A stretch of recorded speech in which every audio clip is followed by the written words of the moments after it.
where this was born. And last year we had this event. It was our first time. You are now part of the second annual Provo Women's Day, so thank you for being part of that. Congratulations. I have no doubt in the history's books of Provo City, you will all be remembered and your names taken and written down. I think there was a general sense, well, I know there was a general sense that we could do better in honoring and appreciating and helping women with women's issues. And that was with part of the intent of doing our first International Women's Day. So I want to share with you a couple things that we did and have done and would like to do to accomplish those goals. One of the things that we did was that we actually used this exact meeting last year to collect names of women who would like to serve on our boards and commissions in the city. I must admit, if you look at the demographic makeup of our boards and commissions, in the past they've been heavily male-oriented. And we've got a goal now to make those at least 50-50, and I'm pleased and proud to tell you for the last 2 years, over 2/3 of all the names nominated for boards and commissions have been women. And we're doing very well in some of those boards. We're getting close to 50-50, and we'll keep up that pace of a minimum of 2/3 nominating until we get to that 50-50. You'll smile and enjoy this with me, but when men call and say, I'd like to serve, I'd say, well, tell me about your wife or your daughters, because that's who I really want to serve, and I've had to say no to a lot of men. And you can help me find those women in our city who want to serve, who are looking for an outlet of service. And we have so many different opportunities. And it's just sometimes a little hard to find them. And so help me. And we use this meeting. Courtney, are we going to pass around the list again? No list this year. But, but if you'll let me or Courtney know that you personally have an interest, then we would like to know that. On our website, and if you go to, there's a little tag that says government, and then it says mayor's office, and then it says boards and commissions. It lists all the boards and commissions that we have. And then there's actually applications there to apply for those if you're interested. We also invited a lot of women from last year to take part in a political series. Is there anybody here that did that last year? Nobody here that did that? We sent about 12 women up to Salt Lake City to take part. Stephanie, yes, you were part of that. Was it good? Very good. I am pleased to say that we have 2 people who have announced they're running for mayor next year, both of whom are women. And isn't that great? You haven't filed yet, have you, Allison? Oh, that's another discussion. But I think that's really great. If you look at upstairs on the way to my office, there's a wall of all the previous mayors that have served in this city. And Courtney, what is one characteristic that they all share? They're all these men. And so this year we've got 2, and I must say 2 very talented candidates who knows how this race will go. But they're very, very, very qualified, very talented candidates running this year. So we're really pleased with that.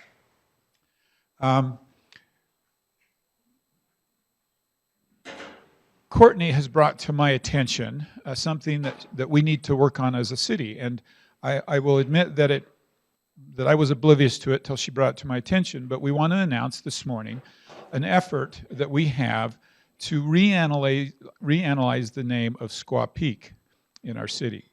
I'm told, and I'm trying to better understand this, that is a derogatory term, and how inappropriate, right, if that is the case. And so we're undertaking with some Native Americans and the help of some others a review, an analysis of if that is the right name.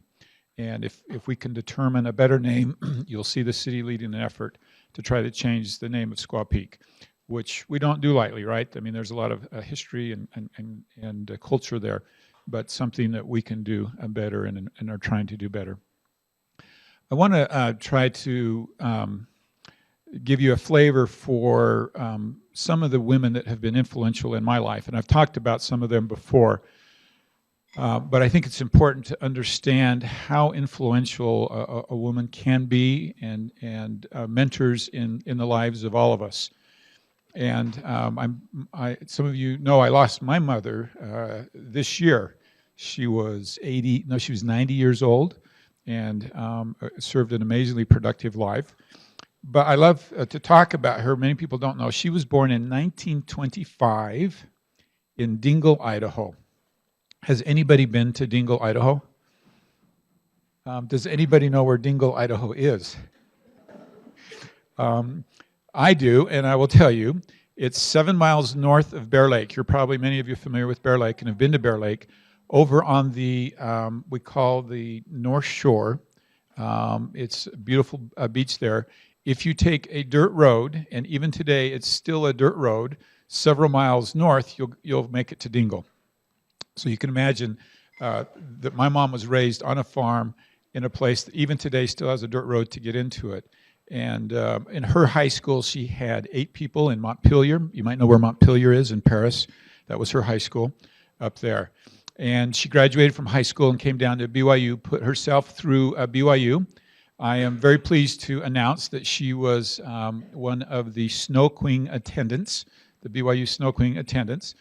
But then, interestingly, this farm girl from Dingle, Idaho, wanted more education and went to New York City and received her master's degree from New York University, which I think is the accomplishment back. She was born in 1925, so that would have been around the early 40s to go back to New York and earn that degree. She came back. She was a buyer in New York City for several years, and then came back and worked as a buyer at the BYU bookstore. And I hadn't even thought about that when I put this on this morning, but this is the ring that she bought for my father as a buyer at the BYU bookstore that I now frequently wear. And she met my father. I'll give you probably a little bit more information than you want to know. She met my father when he lost a term paper that was done by a group of people working on this class assignment, and he lost it. He advertised in the BYU Daily Universe. Is that what they called it in the 40s?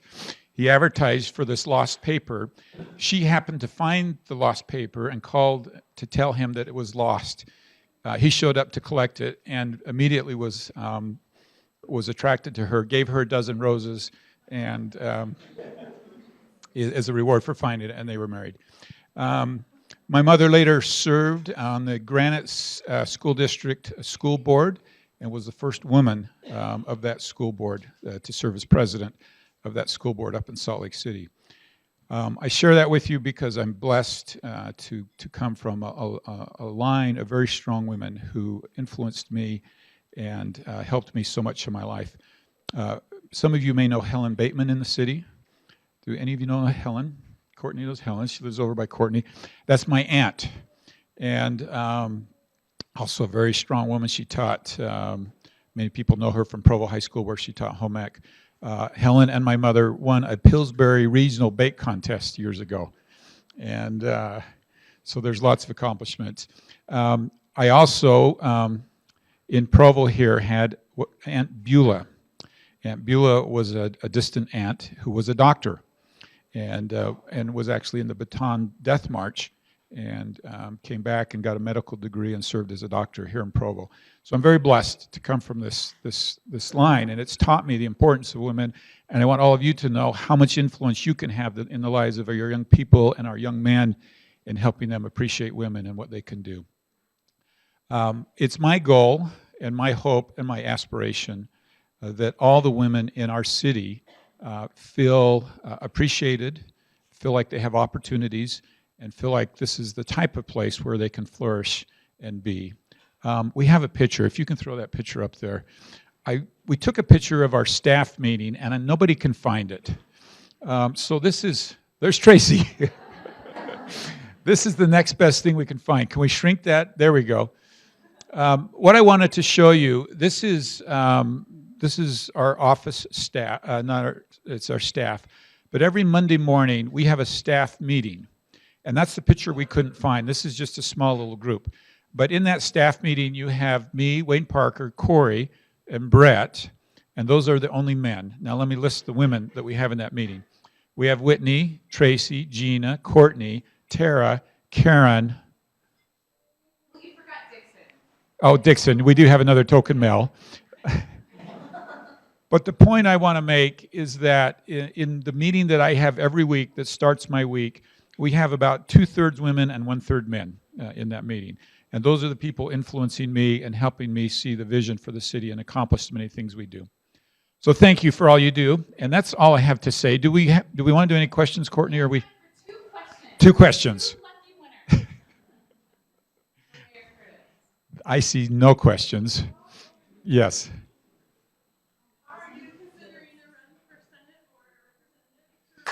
Do we have any other questions? Did we not filter these questions? The question is a compliment, and I want you to know whenever I'm asked that, I consider it a great compliment. And the honest answer is that I don't know what my future holds. I have loved serving as mayor probably more than anything I've ever done in my life. And then I put a tiny little asterisk that said, except for being a husband and a father, but it's close. It's been an amazing experience, and I don't know what's next ahead. I have a number of people, Courtney's one of them, who makes that case almost daily. So how was that for dodging? Was that a good political answer?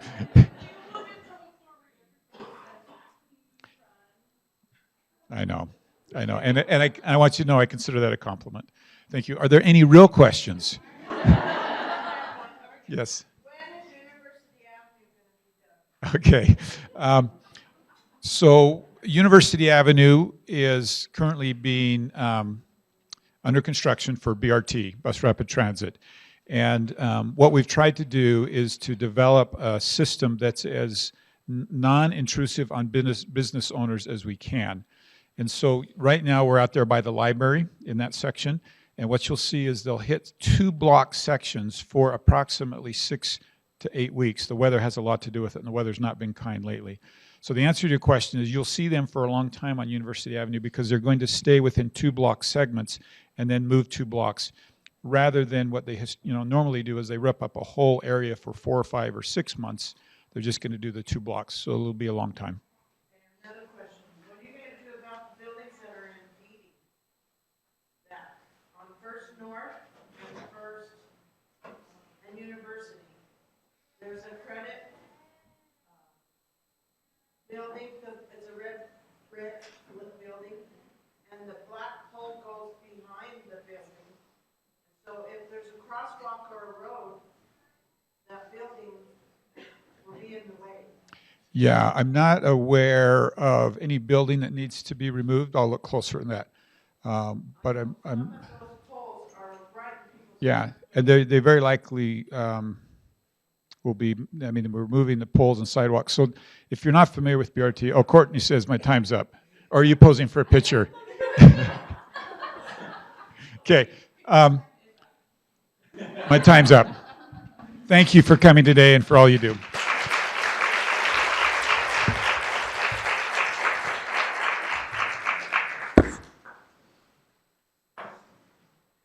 Can I just say, isn't that an amazing breakfast? I forgot to, Courtney will probably do it, but I wanted to give Coke a shout out who sponsored it. And Coke's a great friend of the city. Thank you for sponsoring that. And Gurus for just doing an amazing breakfast. Thank you. Well, hello. We would like to welcome everybody out in the hall to come on in, grab a chair. We're going to get really cozy in here. Come on in. We're so happy to have you. Welcome to Provo Women's Day.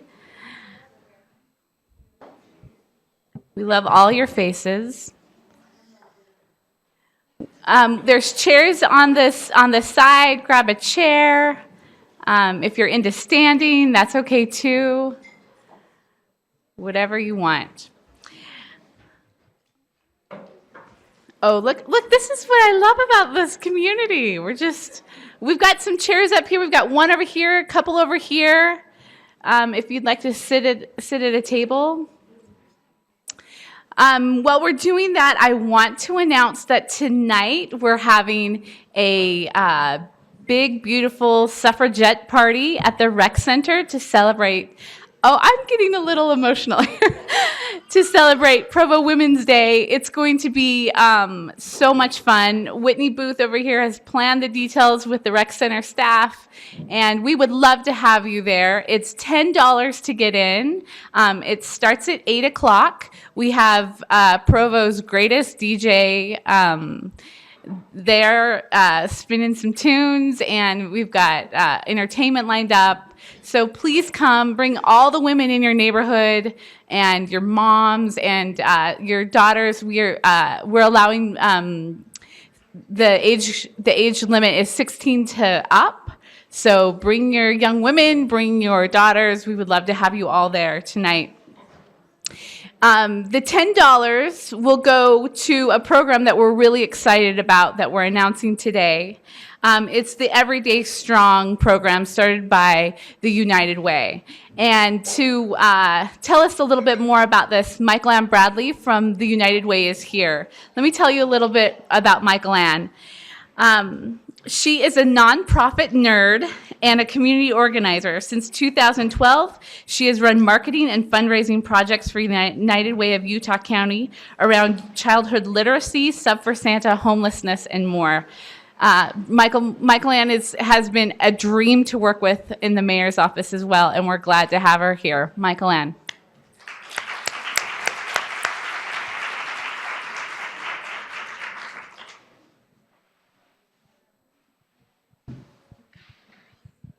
Thank you so much. Okay. On? No? Yes? Perfect. Thank you. So, United Way of Utah County is really concerned about finding the gaps in our community. Sometimes it's a little bit hard to get your mind around what United Way is because our cause changes as the needs of the community change. For a long time, we've been focused on literacy and the health of young children and their mothers. Recently, though, we have been, so every 3 years, we run a community assessment where we look at where the gaps are in the community and what needs to be done to actually make the community run better and provide services for those who need it most. And we actually found this really interesting, if a little advance, nope. Down. There we go. We found this interesting stat. And it looks like my fonts are a little bit funky on the PowerPoint, so you have to forgive me. But if you look at this, so the orange is showing our county, number of children and youth who have seriously considered attempting suicide, and it's rising. That 2015 number is 13.5. Now, the blue one shows you compared to the state. And to give you a little bit more context too, we also, we're not alone in this trend. It seems to be a trend among all the Wasatch Front. Now, what I'm about to talk to you about today is not a suicide campaign, and it's not a let's get rid of the stigma campaign. It's not any of those things. It's a little bit more complex, but this is what got us first started looking at this. So this is what got us first started thinking, this is really concerning. This makes us feel really nervous. And it's that increase, right? That's making us nervous. So what I want to talk about, though, like I said, it's not a suicide campaign. We know a lot of schools around here tend to have more of these kinds of problems than others. And there's a licensed clinical social worker at a school in Alpine who says that so far, since the beginning of the school year in August, through when the article in the Deseret News was published in December, he had already seen 285 kids who were experiencing severe crippling anxiety and depression. And I'm talking like one girl in his office sobbing for a month because she made her first A-. And another kid who couldn't get out of bed for a week because he made a 33 out of a potential 36 on his ACT. Couldn't get out of his bed for a week, right? And that is really concerning to us. We're concerned about the emotional health of our community, and we're concerned about this trend, and we're concerned about what is it that's making these kids experience this. Hold on. One thing I think is important to note, I'll go there, is that this is not just something that affects our youth. So our programs are going to be targeted a lot on youth outreach, but we also think, and the reason why we're talking to you today, is that in order to heal our youth, we're going to have to heal ourselves. And a lot of times, these problems can go unseen for years. This is a picture of me. I was 18 years old. I had just moved to Germany to be a nanny for a year. I had graduated in the top 10% of my class and was going to go on to go to BYU. So by a lot of measures, I was really successful. I look really happy in this picture. But that was one of the most crippling years of my entire life.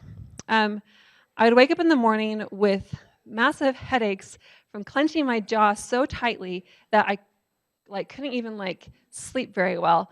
A running litany of I hate myself, I hate myself, I hate myself, right?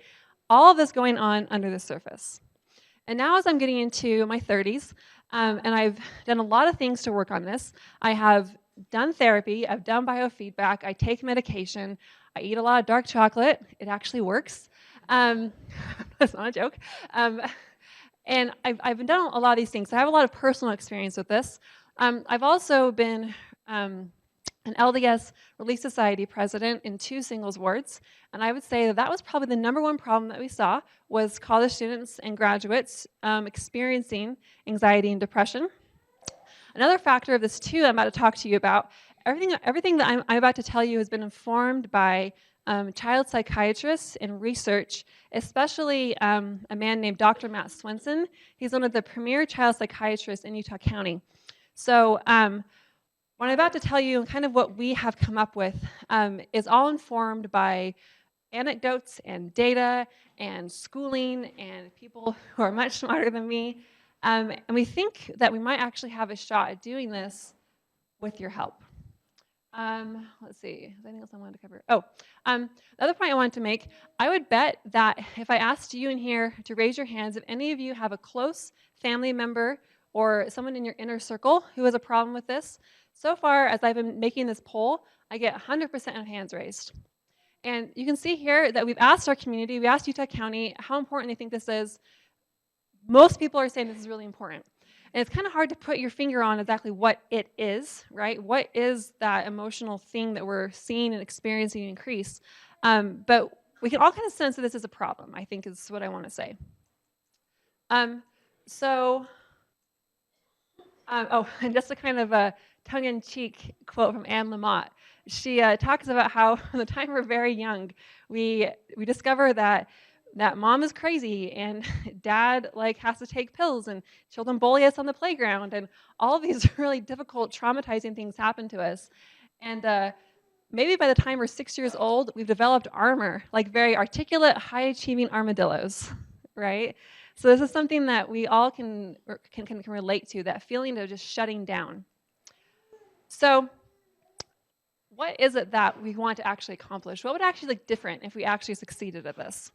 Well, one thing is that we need to improve the number of available services. There is one women's shelter in all of Utah County. That's the Center for Women, Children in Crisis. Often, if you ever try to get therapy in Utah County, I have, the waiting list can be 3 and 6 months long or longer, especially the more specialized service you need. So these people up here are all of our United Way partners. And in order to enable them to increase the number of people that they serve, we're going to need more money to be able to do that. Therapists aren't free, right? And you can't just have a volunteer therapist. It doesn't work. You need someone who actually can be there consistently and get training. Another thing that we need to do is optimize the quality of our available services. So it's not enough just to provide more services. One thing that Dr. Matt Swenson, our child psychiatrist who's consulting with us, has pointed out, it's often very difficult for each of the players to know what's going on. So he says if he tries to call the school counselor says they can't talk to him because of privacy laws, and the school counselor can't talk to the pediatrician, and there's a bunch of gaps in the system where people aren't communicating, and where we can actually streamline those services to make more of a difference. So in around healthcare, Wasatch Mental Health, Revere Health. These are also all of our partners. And we're going to be working with Steve Smoot, who's the regional director of the hospital, to help optimize some of those services. 211 is a number that every person should know. If you're familiar with 311, that's a city number you can call if you need your trash picked up or your Christmas tree taken away or there's been a water break.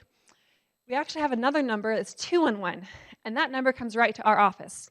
And we have a database of every single possible available resource in the whole state. So if you ever know someone who's homeless, if you yourself need help with a child who's autistic, if you need to figure out what you can do to help with someone who needs therapy, 211 is a really easy number to dial that get you directly connected to those services. So there's that. But here's a part where you come in, why we're talking to you. So Matt Swenson has said that in a lot of cases, like the whole point of therapy is to improve the parent's ability to be a therapist for their own child by learning more effective strategies. Let me show you another example. So this is from Intermountain Healthcare. This is showing the effect that interventions have on your health. So they say that Intermountain Healthcare as like an institution can probably only affect about 10% of your overall well-being. Another 40% is personal health behaviors, how much you exercise, whether or not you take your medications. 20% is your environment, the quality of the air, what kind of hormones you may or may not be taking in, and 30% is genetics. So if our medical situation can only be affected 10% by those formal interventions, by those people who are trained and skilled and specialized, I think this must be true for mental health as well, right? And I want to be clear, I'm not bashing therapy. I love therapy. I've loved my therapists. But we also have to realize that this problem can't just be solved by getting more therapists. We have to fix something else. We have to figure out how do we change those behaviors and the environment to make our children and our youth and ourselves heal and succeed. I want to show you kind of the framework that we're working in. So this is Maslow's hierarchy. You might be familiar with it. Basically, Maslow said that there's different layers of needs. When you start at the bottom, you basically just need food, water, shelter. From there, you need to be safe. You need to make sure that you're not going to get eaten by wolves or attacked by your neighbor or anything. Then you're going to need to, after that, focus on your social and then your self-esteem. And then finally, you can reach that pinnacle of self-actualization. If you're missing any of those, if your physiological needs aren't met, you're never going to get to self-actualization. Okay? So what that means is that you've got 3 things that we think are really important to well-being. Most people in Utah County have their physiological needs mostly met. Most people have enough to eat and a roof over their head. That's not really the situation we're dealing with here. However, this safety, competence, and connection is the thing that we think we can really affect. And what I mean by that is, sorry, I'm going to flip to my notes really fast, is let's take an example. Let's say that you are at your job, if you work, and your boss calls you up in the morning and they say, we need you to get this one specific thing done. And then you go about your day and you get super swamped. Your children are calling, your clients are calling, you forgot this one piece of paperwork is due and you're going crazy. And at the end of the day, your boss calls you and said, hey, did you get that thing done I wanted you to get done? And you say, oh my gosh, I'm so sorry. I totally forgot about getting that done. I'm so sorry. And he chews you out. He's like, why can't you get that one thing done that I really wanted you to get done? Like, that was the one thing I was counting on you to do. Why didn't you do it? You're such an incompetent, lousy employee, blah, blah, blah. So you go home and you talk to your spouse or your partner, and you tell them what happened. And your spouse says, well, why didn't you do it? You should have just done it. Or your spouse yells at you and says, dude, we really needed you to actually succeed today and not lose your job because we're counting on you. Or your spouse says, just suck it up and fix the problem. None of those things are very helpful. But if you start out by feeling safe, by your boss saying, you know what, I know you really tried hard today. I know that you are doing the best that you can. How are your children doing, by the way? Can I help you with anything? If you take away those barriers to success, suddenly you'll find that people want to succeed. People want to do good. I think everyone in this room wants to do good. I've seen this in my own life, right? A lot of the times when I'm not doing well, when I'm not succeeding, when I'm feeling incompetent and incapable, I'm not achieving that sense of self-actualization. And the same thing is true for our children. How often, when a child is failing school, they're not competent, right? They're not competent, and so we say, you're not competent, I'm going to take away your friends, right? If you're a kid who is already struggling with emotional abilities and you take away one of their core building blocks for success, you take away their social needs, according to Maslow, they're not going to be able to succeed at self-actualization, at achieving those good grades, and doing well in school if you take away one of those foundational building blocks. And so what we want to do is help parents realize this, that a lot of times when your child is acting out, it's not always about the behavior. What we want you to do is when you have a child or even yourself who's behaving in a way that you don't like, we want you to ask first, very first before you do anything else, are they safe? Are they connected? And are they competent? And our thesis is that 9 times out of 10, if something isn't happening the way you want, someone's not behaving the way you want, it's one of those 3 things that you need to fix first. Safety, connections, and competence. And once someone has those 3 things, their likelihood of becoming self-actualized and becoming healthy in the way that they need to be increases tenfold. Of course, after that, someone might be all 3 of those things, and there's still problems, at which point professional interventions are great. Let's bring them in. There might be another problem we can't get at. But we think that most parents can ask themselves those questions first and go from there. So basically, we have 3 values, we would say. One of them would be to start early. Start early, helping your child develop safety, confidence, and connection. Quick story, my boss, his daughter at 6 years old, had read a story about how mommies give birth, right? Just a cute little kid story. And she was coming home every day, like super, super stressed out. My boss couldn't figure out why. And it comes to find out that the teacher that year was pregnant, and his 6-year-old daughter was stressing out because she knew she was the only one in that classroom who had read that kid's book about giving birth, and she was going to have to deliver that baby, right? And I tell you that story to indicate that sometimes it's not actually about making our kids more competent or making them more safe. It's about making them feel more that way, to redefine what it means to be competent. A 6-year-old does not need to deliver a baby, right? We all know that. But she had to have that definition of competence redefined in order to achieve well-being. Same with some of the kids that we're experiencing later on in high school. 33 is competent, right? Like a 33 on the ACT. So how do we help them redefine their definition of competent, right? So there's that element as well. So start early. We also believe that parents are the first line of defense. So if you're a parent or if you have people that you mentor, people that you care about in your community, you are the first person who has to heal. You have to ask yourself, am I safe, competent, and connected? Sometimes when we chew out our kids, I can't believe you made a B on that test. Sometimes it's about ourselves. We're feeling incompetent as a parent, and so we take it out on them. Your B is making me look bad as a parent, right? So until we're safe, competent, and connected ourselves, we have no chance of being able to really fully heal our children, right? So start early. Parents are the first line of defense. And the last thing is that kids are adaptable. If you get out of their way, we believe they will behave. So many times we're trying to force our kids into these boxes and we're trying to make them do these things and they're not safe, competent, and connected. And kids want to be good. I think all of you in this room want to be good, but you don't always know how to be good. And we believe that rather than seeing children as like these little devil machines who are trying to make our lives hard, right? Realize that a 3-year-old isn't manipulative. A 3-year-old isn't out to make your life hard, right? A 3-year-old might just not feel safe, competent, or connected.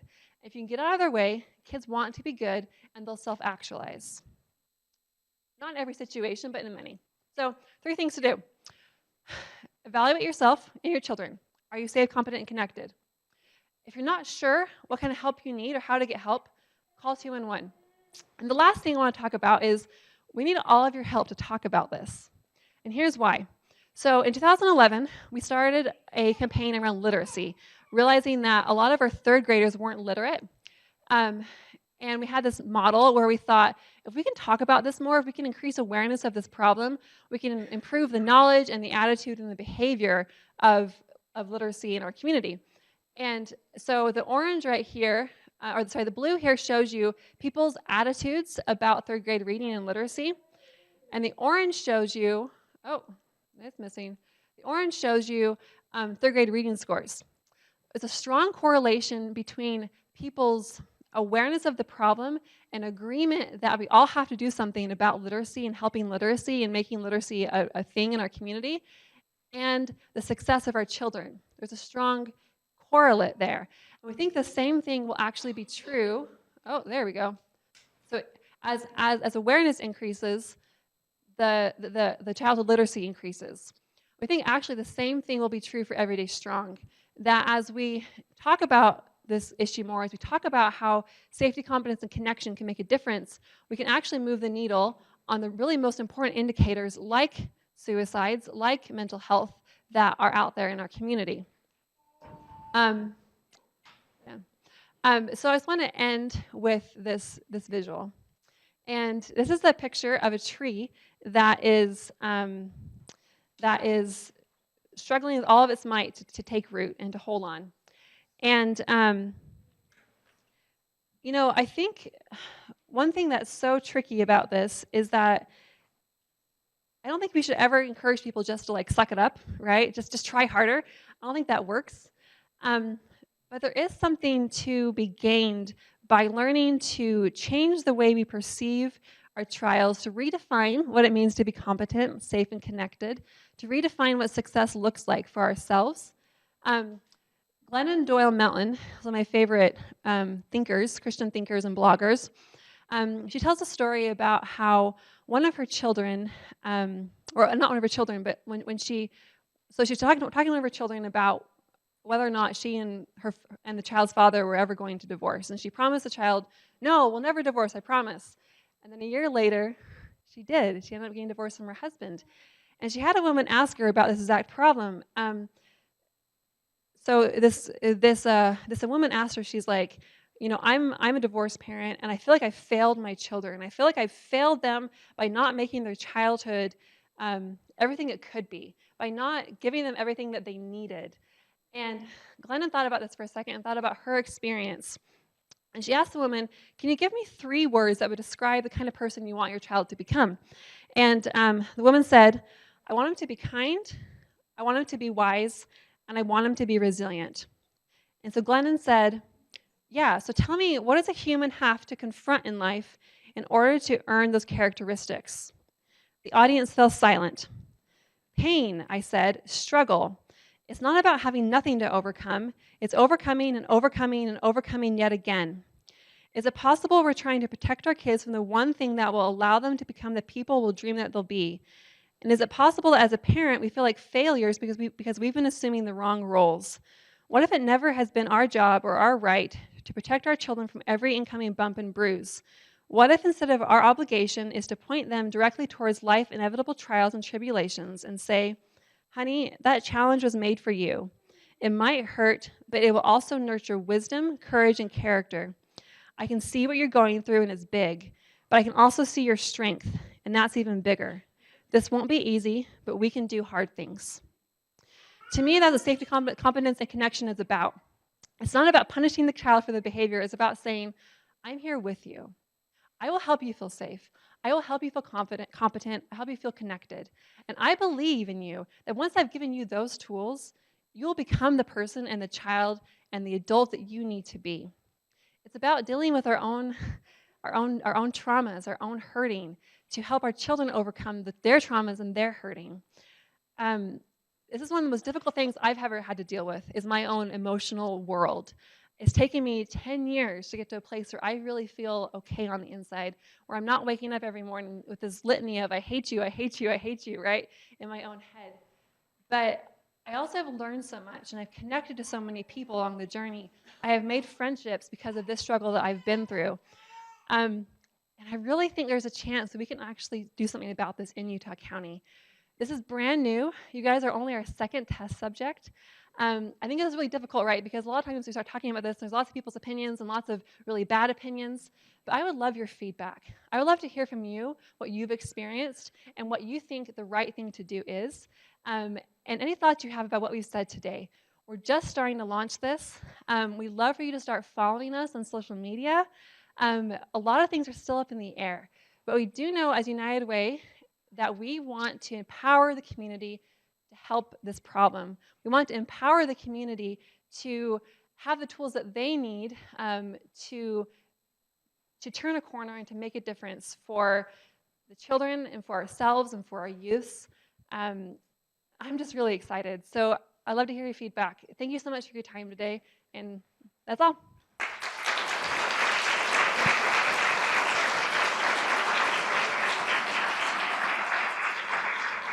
Thank you, Michael Ann. Thank you, thank you. I feel like this is a sort of a weird segue, but there are snacks out in the hall. If you need at any point some snacks, we'd like to thank Coke again for sponsoring this breakfast and lecture series today. If you find yourself a little famished, please go out in the hall and get a snack. And then also, we've had some questions about our Wi-Fi. Our Wi-Fi is Provo Guest, all one word.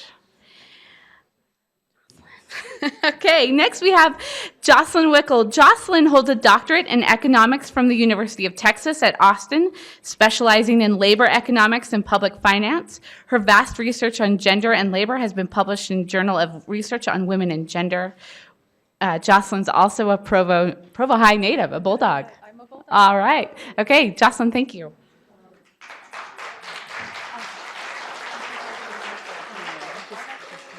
Okay. Do you have the clicker? Oh, you're just going to scroll for me. Is that right? Oh, here it is. Okay, it's such a pleasure to be here with you today. I haven't been here for so many years. I lived in Texas for a long time, and I'm happy to be back now. But as a child, I remember coming to this room when my grandma was serving on the city council. And so I'm particularly honored to be here talking on Women's Day in a space where a very influential woman spent a lot of her time.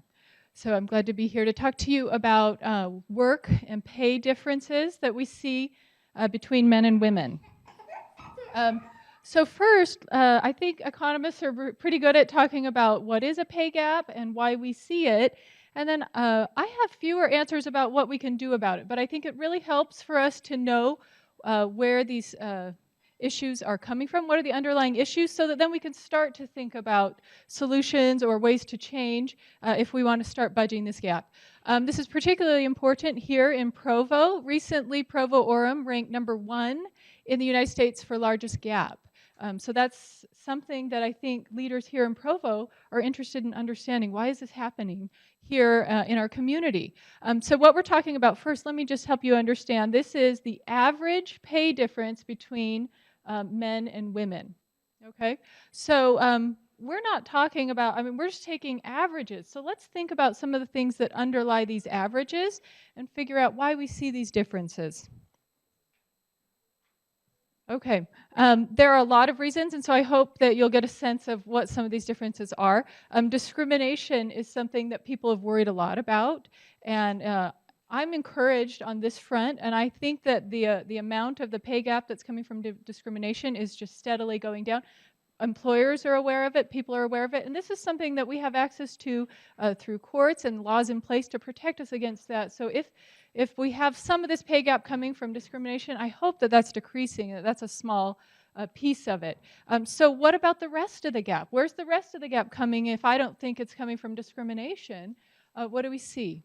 One issue to think about is education and training. Okay, why would you think that a custodian might be paid a different amount than a cardiologist? Would it make sense that those two workers would have different paychecks? Why? Why do you think they have different paychecks? Just raise your hand if you just know.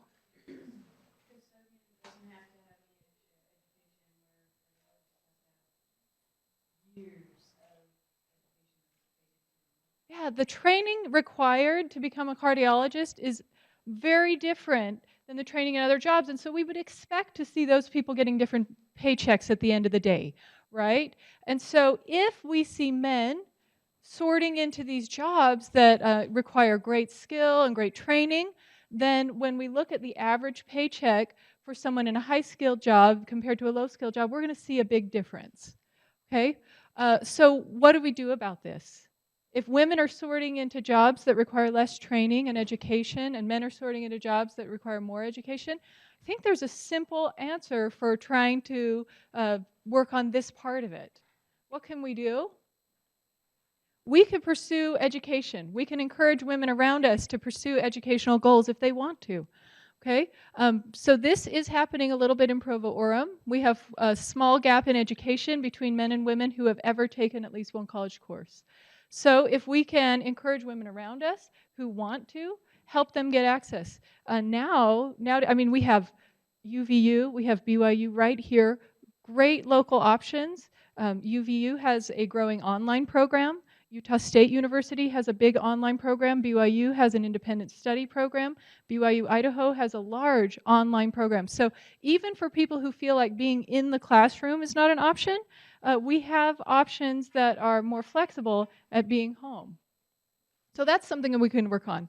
Another important part of working on education and training is math.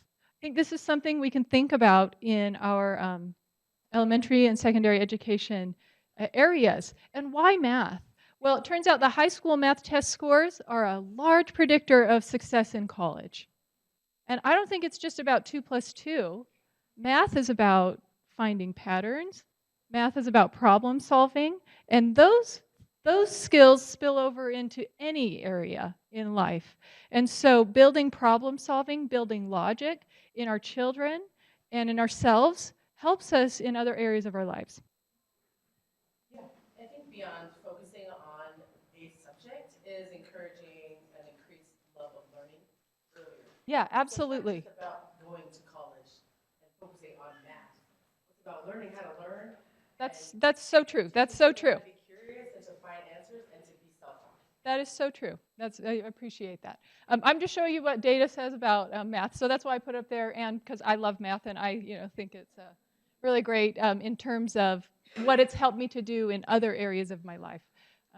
So yeah, I appreciate that. We all need to help with this love of learning.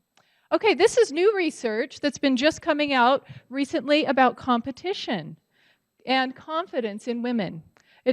People have been finding recently that men are more competitive than women. And maybe you say, oh, maybe we get that already, but maybe not.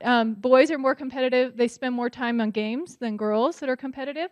And men often describe themselves as more competitive than women in surveys. And so, this just is the way men are and the way women are, you might say. And why does that matter in terms of a final paycheck at the end of the day? Well, here's where it matters. It matters in college.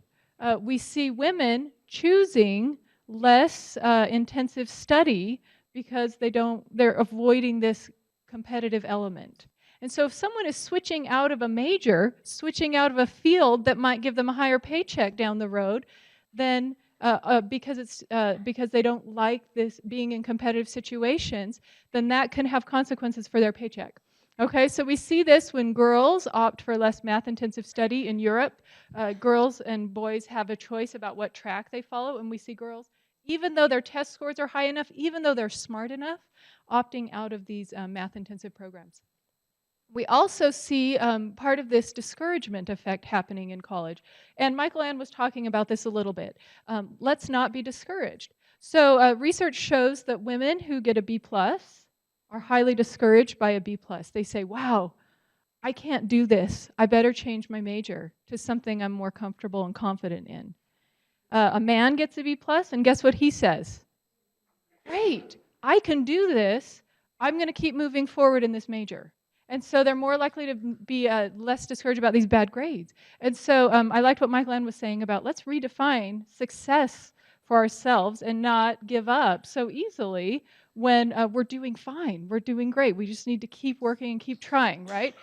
So that we don't have these consequences later on. Okay, so it has consequences on the job, especially in workplaces that reward competition.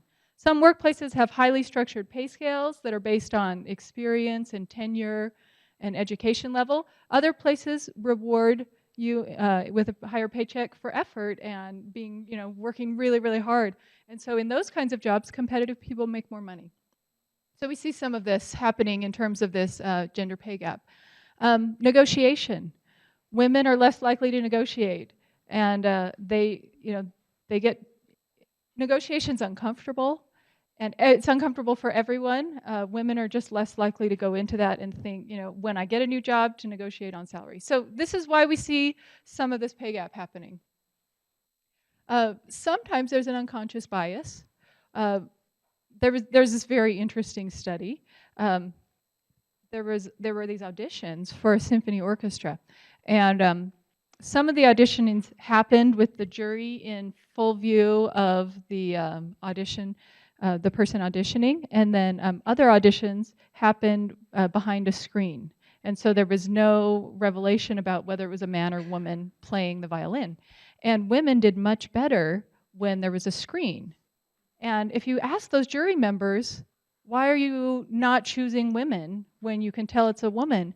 They didn't realize they were doing it. It was unconsciously happening. And so sometimes we have situations like this. This is not a large part of the gender pay gap, but sometimes we find situations like this where we hold these unconscious biases that might be impacting our decision making.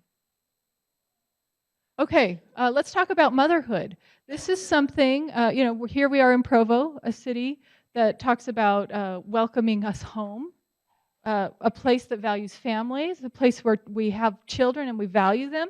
And so that puts mothers in a very interesting situation thinking about a career path and a career situation. The pay gap is largest for women who are married and have children at home. Okay, and so why is this happening? Well, women with children accept different kinds of jobs. They're looking for jobs that have more flexibility.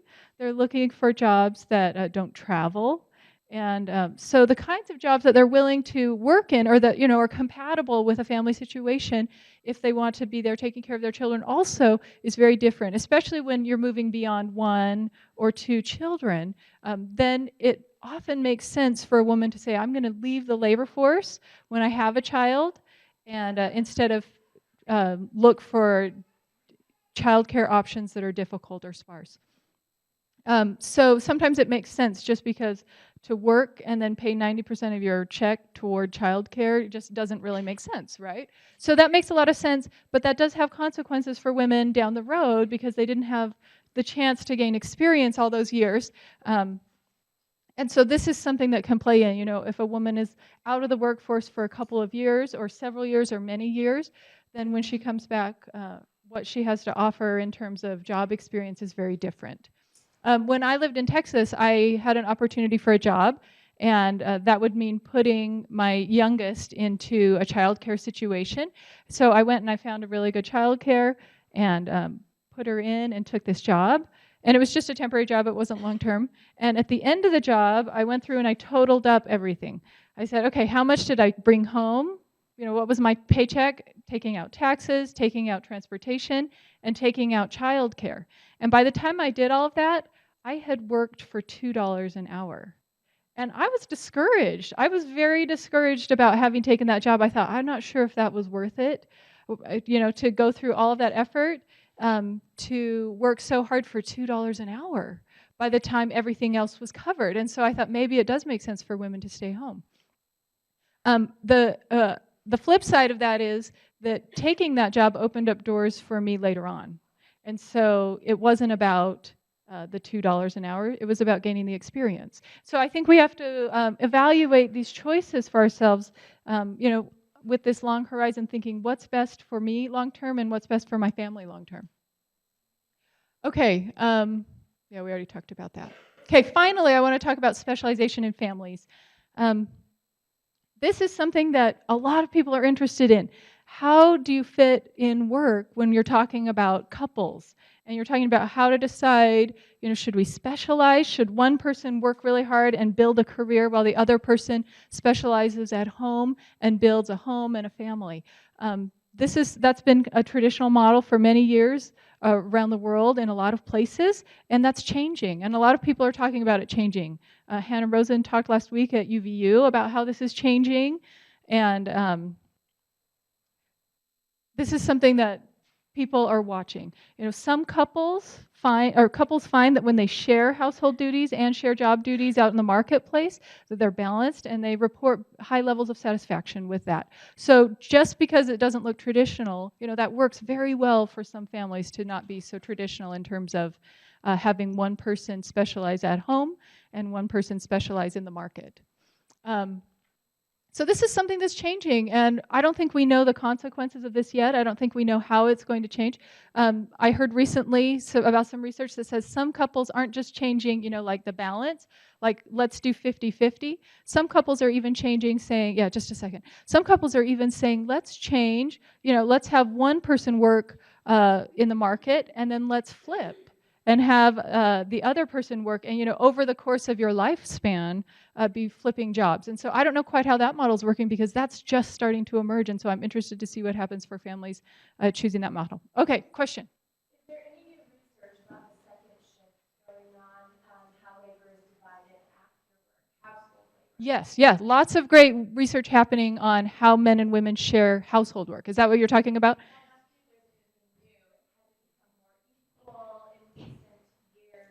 Yes. Yeah. So you have to think, when we're thinking about specialization in families, we have to think about not just work happening in the marketplace, but what's happening at home also. So as men share more in household duties, as men share more in childcare duties, then we see women more flexible in terms of what they can give to the marketplace. We see this gap narrowing in the United States, not so much progress outside of the United States, especially in developing countries. So I think that'll be very exciting to see this, men really helping at home and starting to participate at home, and how that can impact worldwide. Okay, anyway, I hope I gave you a flavor for some of the reasons that we see gender differences in average pay gaps, and I hope maybe you've thought of some things that you see as potential for working on this if you're interested in it. Any questions before we wrap up? Okay, yeah.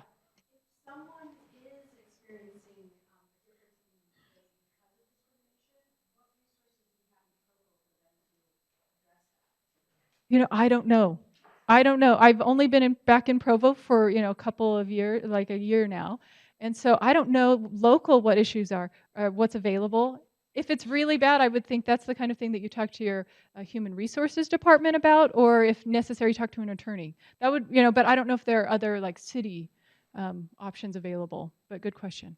Well, thank you for your attention.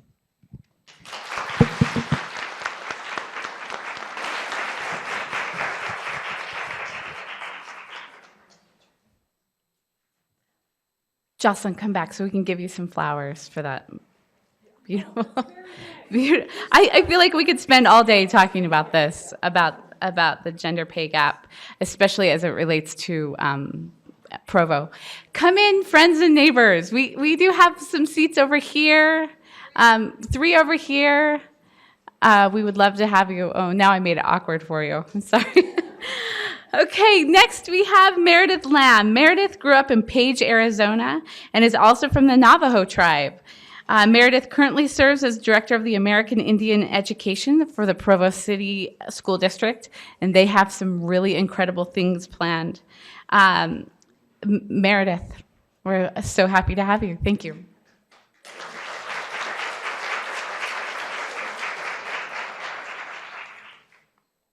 Yat Bene. So for those of you who don't know, I'm actually Navajo and who haven't heard Navajo in a while. Yat Bene means good morning. And in Navajo, we normally do an introduction and we tell who we are. And that is basically our clan system. Yat Meredith Lam Yenishye, Senju Kininshlen, Izatlana Bashish Chin. That is a typical introduction in the Navajo culture. And in this culture, it's a beautiful culture because I love that this is International Women's Day because our whole culture is very matriarchal. I come from a very matriarchal society. In that greeting, I was just basically telling you that I am born of the Quiff-dwelling people, born of the Many Goats people. My mother's clan is my first clan, and so that goes with every Native American culture that has a clan system. It all is based off of a matriarchal system. And so my mother's clan and my children's clan their clan will be my clan as well, and it'll just continue. And this is how we differentiate how we're related to one another in the Native American culture. I just wanted to share with you a really, really neat article that was written by Sunny Skyhawk, and he is actually a reporter for Indian Country. And for those of you who don't know, Indian Country for the Native American people is like CNN.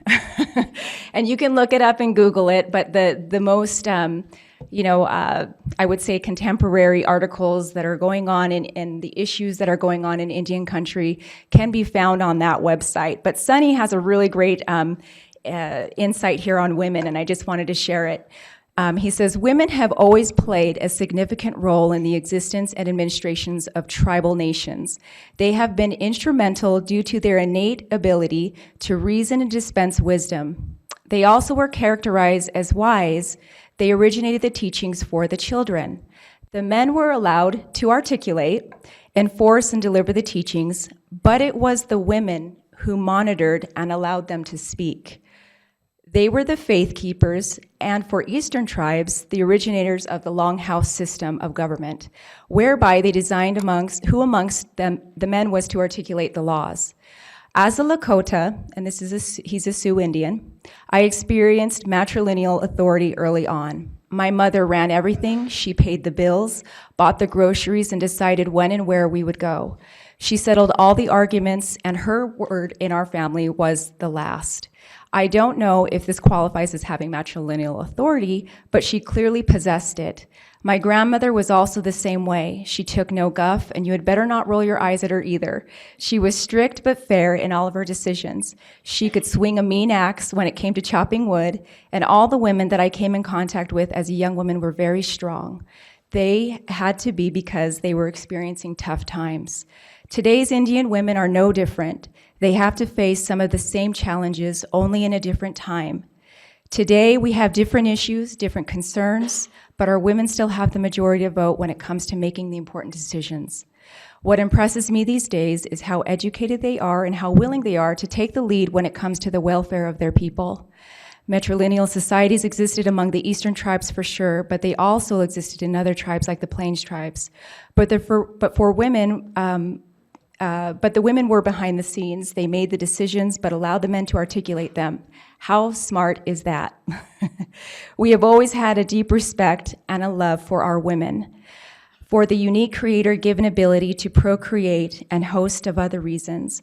Modern times, assimilation and cultural lifestyle changes have gone through as people have somewhat clouded the standing and the lifestyle we once had for our women, and that is not a good thing. My only hope is that the new generations will come to the realization that our women, our mothers and our grandmothers, are the ultimate reason that we are still here and a very viable people today. So give yourself a hand. I mean, my goodness, we're all women here. We are still here. We're resilient. We're strong.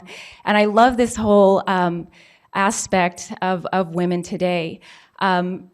Courtney asked me to come here today and basically talk about what it is and my role in the school district. A lot of people, I get this question, they don't even know, well, how many students are there? Like, how many American Indian students are there in Provo? And I let them know, I said, we actually have 168. I loved this motto that I heard at the National Indian Education Conference that we have every year. And it basically is, the motto is making the invisible visible.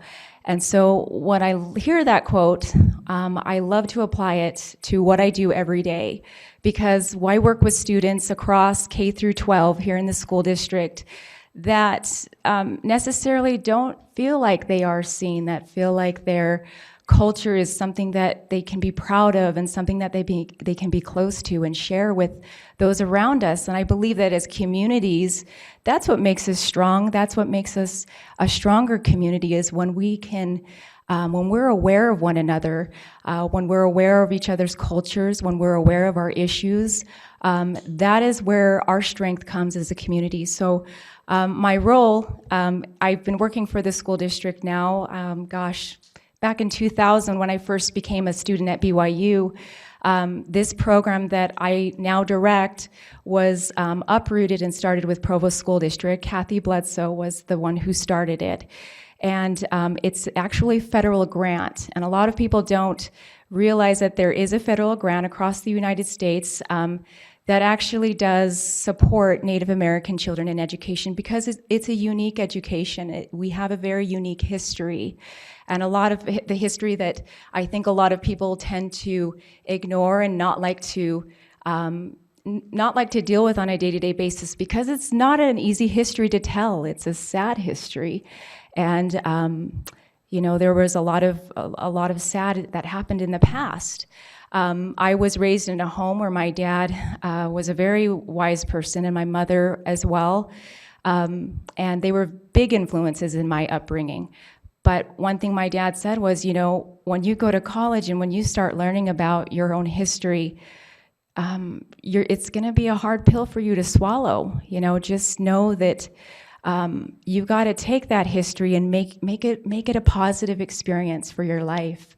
Make it positive for you and for those around you because it is a strength, and we're still here today. And so I go day to day and I think about this, and when I work with the children, basically in this Title VI program, it used to have the name of Title VII. It's a federal grant, and there are Title VI programs throughout the United States. And what we basically do in this program is that we are inhibitors and we are supporters and facilitators of expanding and getting the Native American culture continuing in the school district system so that the children have basically a source of support culturally. And there are so many studies that have been done as far as what the benefits are of having culture present in the school system. Going back to why this program is needed, I just wanted to a lot of people aren't really aware of the Indian boarding school and what happened in history. But the Native American boarding schools of the 1800s and early 1900s left a crater in the Native American societies. Under the pretense of helping devastated Indian nations, boarding schools created places of assimilation, forcing children to attend and sometimes resorting to what would now be called kidnapping. The idea back in the days of this time period in American history, the idea was popular that it was kill the Indian, save the man. And so what that meant was it was nothing to do, they didn't want the children to have anything to do with culture. They took them from their homes. And in that article I shared with you earlier, that Sonny Skyhawk, in his words about the role of women in American Indian societies, this is an example of where that clouded and was disrupted in our society and where women kind of really did lose that role. These children did not have mothers. They did not have fathers. It is very sad, and a lot of the children died from homesickness, working accidents, uncontrolled diseases, and ill-planned escape attempts. The schools were abolished in the 1940s, but the damage had been done. Language, culture, and religion were among the absent when children returned home. One of the most important of the missing was the parenting skills that were honed over the years by the Native American elders, leaving these children lost because they were raised by complete strangers in historical boarding schools. Just to give you an idea of how recent this is, my grandfather was probably one of the last remaining that was in a boarding school just like this, and he's about 103 this year. So he's lived a life, but just like my father, and this is where I know my father gets his positive attitude, my grandfather looked at the positive things, and he said there were some sad things about boarding school. There were some really tough things, lessons that he learned in life at a young age. But one of the things that he was grateful for in that experience was he said it was a very militant school, so he said it gave him the opportunity to pursue a military career later in life and be successful in that. And then just to further that, a lot of people don't understand the issues that Native Americans do experience, and it is not apparent to a lot of people, and a lot of people just don't know. American Indians really only became American citizens in 1924. That's not a long time ago. We were considered enemies of the state up until that point. So there's a lot of things that we do as far as support for one another. I grew up in Page, Arizona, and my story, just so you know, there are so many stories when it comes to American Indian people and Alaska Natives. They are such a diverse group of people, and you have different types of Native Americans. Not one of us is the same as another. So a lot of people will stereotype. They'll ask me questions, and I'm patient, and I know that a lot of people just don't know, and that's why we're here, is to educate. But when I grew up in Page, I was in what you call a border town, and my father was a physician there, and he was a school board president, very active in the community, and I grew up most of my life around my own people, around the Navajo people, and like I said, my story is not the same as every other person, and so when you think of this story, it's only unique to myself. I lived in Page for about, 10 years, and then my dad was released as a stake president, and we finally decided, well, we're going to move. And we moved to a town which was Prescott, Arizona. Awesome, awesome city to grow up in, and I loved it there. I was the only Native American in my high school. So it was totally different coming from a school that was 85% Native American to being the only Native American. And I loved it. It was a great experience. At times I really enjoyed being the only Native American, but there were times where I also felt lonely and where I didn't have the resources that, say, these programs that I direct now, like Title VI, I didn't have that available to me. So there wasn't a whole lot of resources for me to turn to. But I think that really I developed my passion for American Indian education over the years. It's something that I think I was led to. I honestly do believe that. I was actually pursuing I was actually going to go to law school, but over some bumps in the road and getting married and having children, I found my way to the school district, and they found me. I had some performing experience when I was at BYU. I was a performer for Living Legends, and my husband and I met there. My husband's from Hawaii. And so we have a very multicultural family. And with this background and with my experience, it kind of was like, well, let's turn this into something great. Let's turn this into something good for the kids in the community. And so a lot of the things that we do is, like, on Saturdays, we have cultural dance class for the kids, where the Native American children learn a bit of their culture. So we teach, I'm actually a hoop dancer. I don't know how many of you have seen the Native American hoop dance, but that's the dance that I actually perform. And I've been able to teach the kids, and it's so amazing, and I really feel like I have the best job in the world to be able to see these kids change and evolve over time. And I've had children in the program since they were kindergartners, and now they're seniors. And it's really just amazing to see them progress over time. Another thing that we do as far as cultural support for them in the school system is we provide tutoring, and that is done, and we've actually done a really great thing in the community with the support of UVU and BYU, is actually having some of the students that are in American Indian Studies or that are taking American Studies courses or that are in the contemporary Indian classes at UVU come, and they actually participate and mentor and tutor the students every Tuesday at Dixon Middle School. And so that's been a really great opportunity, and it's been really fun to meet people in the community and just to see people serve and being willing to serve and mentor these students, because it really does make a difference in their lives. The other great thing is we do provide language classes and also it's basically a Navajo language class and a government class, because for the Navajo students that are in our school district, it's unique in the sense that the Navajo Nation requires them to have a language and a government credit in order to apply for their Navajo Nation scholarships. And so we provide that as a service to our students as well, so they can further their education later on in life and become, go to the colleges of their choice. The other thing that we've been doing is this year, we're really excited about it, and this is really why I wanted to talk to you all, because you're probably thinking, this is great for the Native American community. And just to give you a little idea, I was looking in the city archives, and it looks like in the 2016-2017 year, Native American population here in Provo is less than 8%. I mean, less than 1%, it's 0.8. It's small.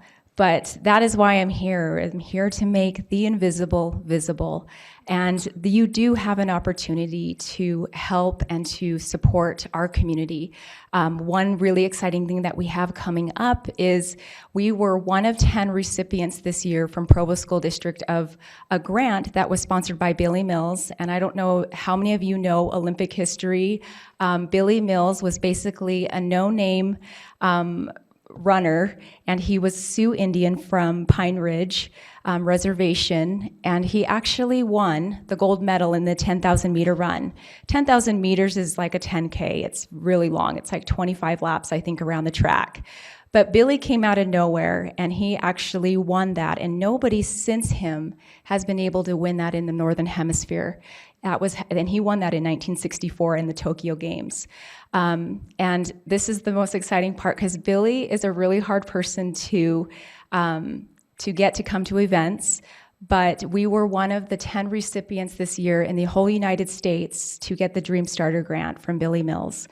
And his whole dream about this Dream Starter grant is to perpetuate and to increase awareness and Native American culture in communities. And so with that platform, in the school district, we've done this whole Dream Starter grant, and we had this dream of having an educational powwow. So normally when you go to powwows, there are two coming up actually just in this month. There's the BYU powwow, which is March 24th and 25th. And then there's also a UVU powwow, which is going to occur on March 31st and April 1st. Now, the difference between our little powwow that we're going to be doing, Billy Mills actually confirmed 2 weeks ago that he is actually going to be attending.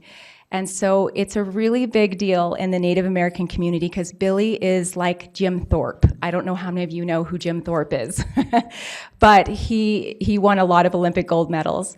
And Billy is like our living Jim Thorpe these days, and he's an amazing speaker. He's very inspirational, not just for Native American youth, but for any youth. And this powwow is going to be occurring on April 29th at Provo High School. And the way that it's a little bit different from the other powwows that are occurring that will occur at UVU and BYU is that it's an educational powwow, in the sense that from the beginning, from start to finish, we're going to be explaining what exactly is happening throughout the powwow. We also have a really great a Native American celebrity who's going to be our MC that evening. I don't know how many of you have seen the movie Smoke Signals. If you're Native American, it's like a cult. It's a cult film for us. I mean, you can't be Native American and not see Smoke Signals. But the father who plays in that movie, his name is Gary Farmer. Gary's actually going to be our MC that evening, and so we are so lucky to have these two people in Provo. When people think of Utah, they don't really necessarily think of it as pro-Native American and promoting culture, but I'm so proud of our school district and our administration for putting together the efforts of getting this powwow together. It's going to be free to the public, so there's not going to be any charge. We're going to have a giveaway, so everyone's going to be able to get a ticket and have the opportunity to be part of the giveaway. And all of the students from Provo School District that are Native American are actually going to be our performers that evening. They're going to be the ones that are going to be in the powwow. Not only that, but on Saturdays we've been doing beadwork workshops and regalia making, and so these kids are really busy every Saturday since the beginning of the school year. I'm so proud of them. They've been making their regalia, because we don't call them costumes. Costumes are artificial, and that's something you pretend to be, but with our regalia, it's who we are. It is who we are as a people. And so when we dress in our traditional, or regalia is what we call it.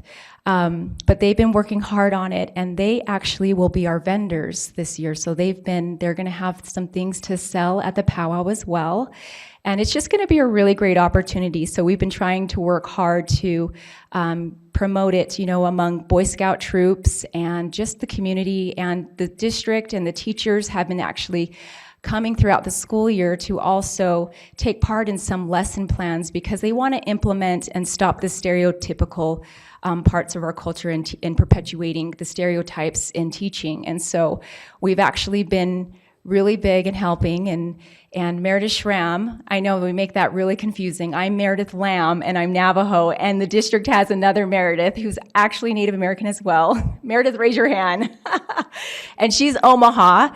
And so Meredith has actually been working really closely with the teachers in the district to change the curriculum when it comes to teaching the students about Native American culture. So it's been really great. I think we're headed in the right direction. I'm so proud of Provo, and I'm so proud of this community. It wasn't long ago, back in November. November is our Native American month, and I think that's when I was introduced to Mayor Curtis. We invited him to come into our Indigenous Day celebration that we had through the state of Utah, through the Utah Division of Indian Affairs. We invited him to come and see the students perform, and that's also an event for the whole state and community. And it was really great to meet him and to see his interest, in the American Indian community. And then going back to the whole Squaw Peak, so a lot of people are probably like, well, why would that be derogatory? Why would that be offensive?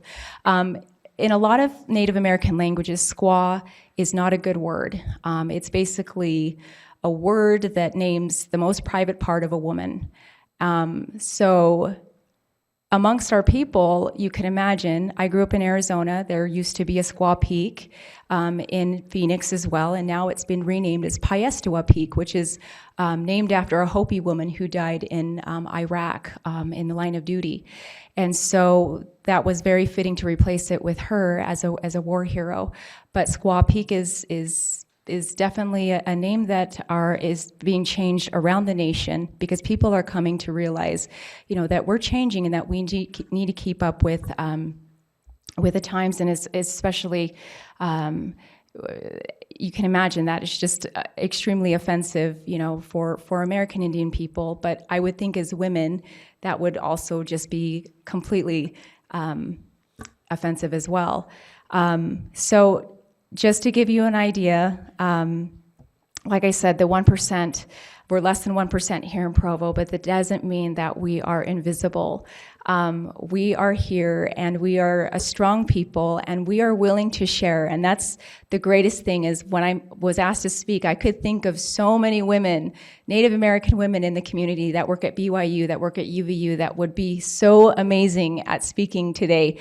But I'm just so grateful for them and for all that they do, and grateful for you as women. And it's such a wonderful day to celebrate today. And I like I said before, I think it's important for us in the community to be able to learn about one another, because that's what makes a community strong. That's basically what I've seen throughout my lifetime.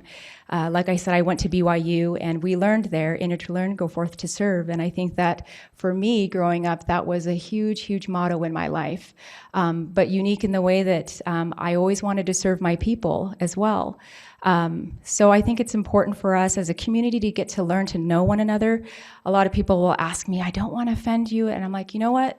You're not going to offend me. What do you need? What's a question you want to ask? Go ahead and ask it. And we're here to learn from one another. So don't be afraid to ask. We actually have a booth in the back that's our Running Strong booth, and we have some flyers for the powwow. And another thing that I could spend probably another 20 minutes talking about, but I won't, is I put together this cultural card. It's a guide to building cultural awareness about the American Indian Alaska Native cultures. This is a very, very great resource to look at. And it's something that we're also going to hand out at the powwow as well. And those are located in the back of the booth.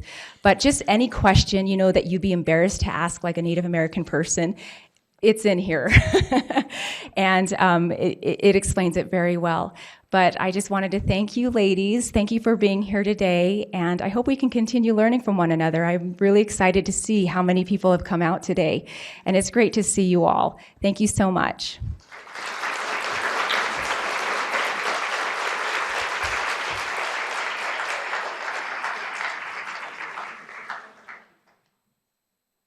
Thank you, Meredith. I just wanted to talk a little bit about how we mentioned, Meredith mentioned Squaw Peak in there. And for those of you who don't know, the mayor announced this morning that in connection and partnership with our Native American female population, we are looking to change that name, and hopefully to honor our Native American female population in a better way. So thank you for helping us with that. and for being here today. Thank you, thank you. Okay, next.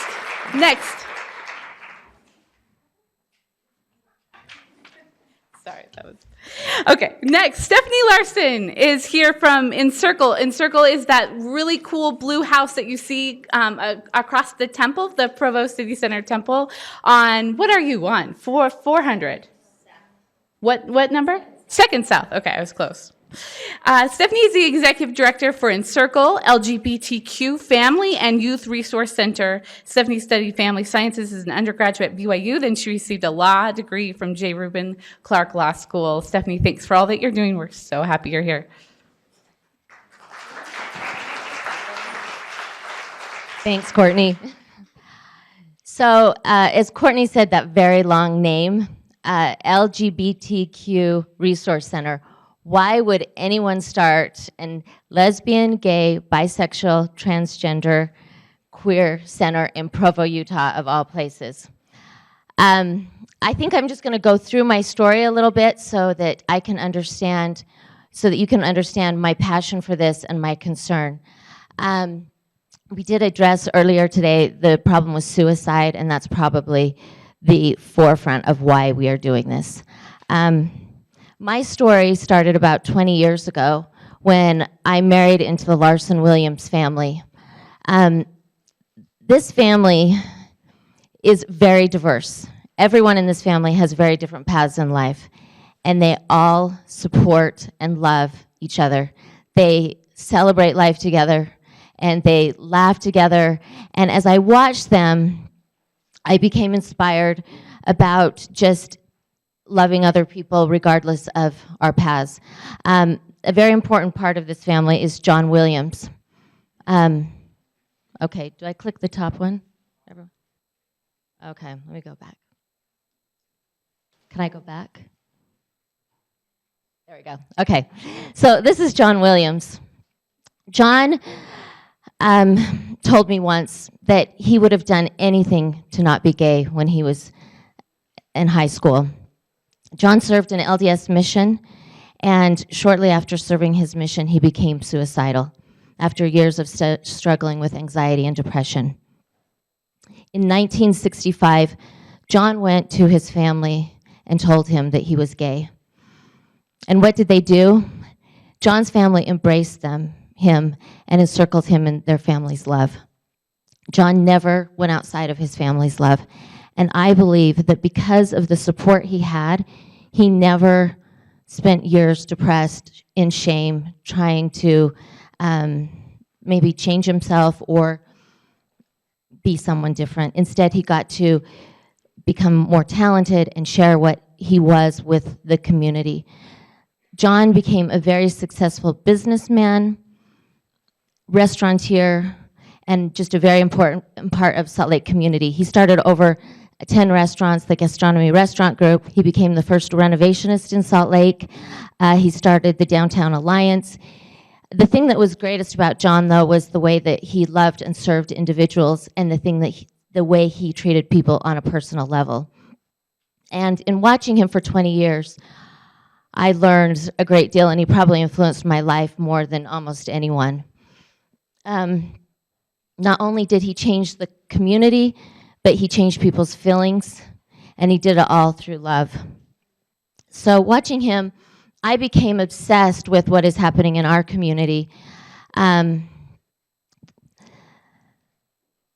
suicide rate in Utah is staggering. It's now our leading cause of death for our youth. For LGBT youth, 62% of them will attempt suicide, and almost all of them will lose a friend to suicide.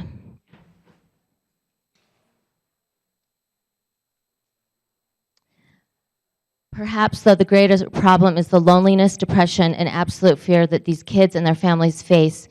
Often, moms hold a story for years of their child when they know their child is gay, and they cannot tell, and the depression that causes for the mother who has nowhere to go, and for the child who is afraid to come out because of fear of, what people will think, and maybe not having a path to follow is, can be very isolating. I'm going to just start by telling you a story. I've changed the name of this boy who we'll call Craig. He's a typical individual who may have grown up here or who did actually. He went to our local high school. He was popular, he was a good student. After his mission, he came home and kind of went through what John did. And instead of making it, he committed suicide. We are losing far too many of our youth, and too many people are struggling. So we decided that something must be done, and for many years I was reading a lot about the biology behind being an LGBTQ individual. Is there a biological factor? I think that when we come from conservative communities and our religions are often, there's this paradox that is very difficult and there's no right or wrong answer. But to me, it got to the point where I felt like I need to do something. And so I called John one day and said, John, will you help me help kids in Provo? And he said, sure, what are we going to do? I had no idea. And so John and I started down this path to figure out what could we do. And we decided to start in Circle. So we bought a house thanks to Stance, the owners of Stance Socks and Skull Candy, who are from Park City.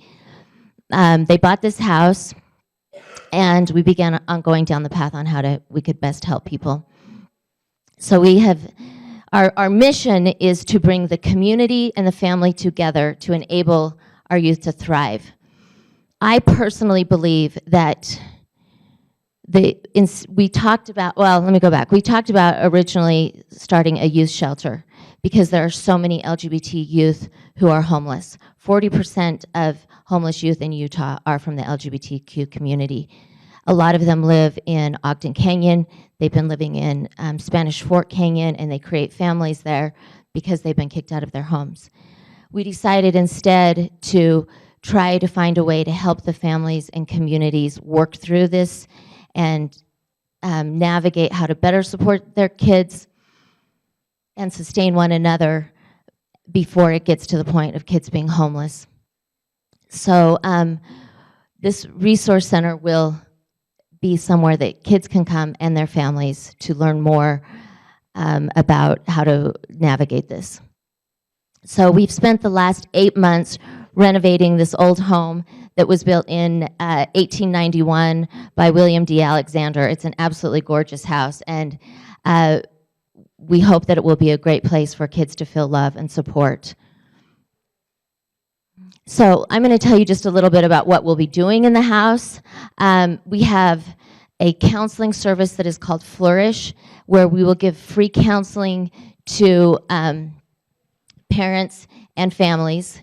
And this is Lisa Hansen on the left. She's absolutely incredible. She's a BYU marriage and family therapist.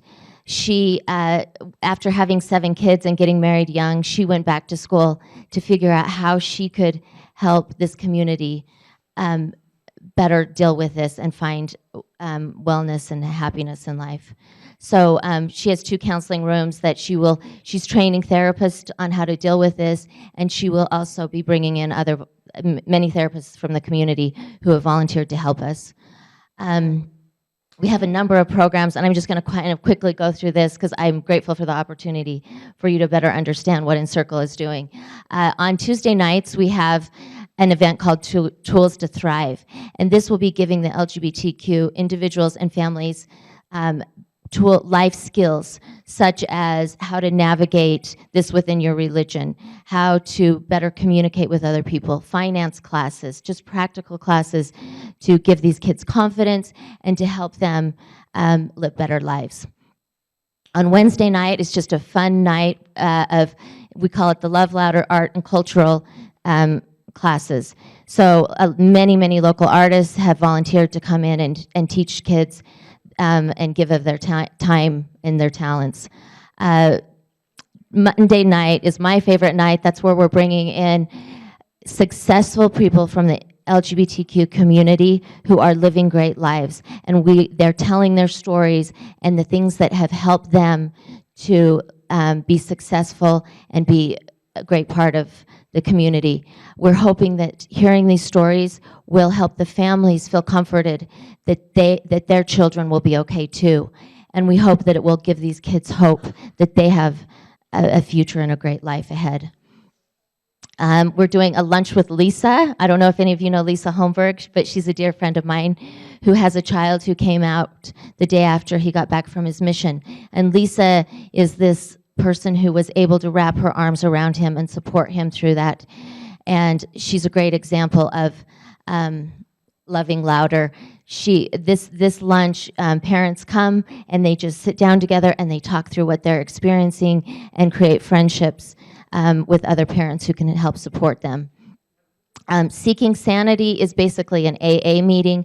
We're finding that so many of these youth feel such shame and pain that sometimes alcohol and drugs are used to dampen the pain that they're going through.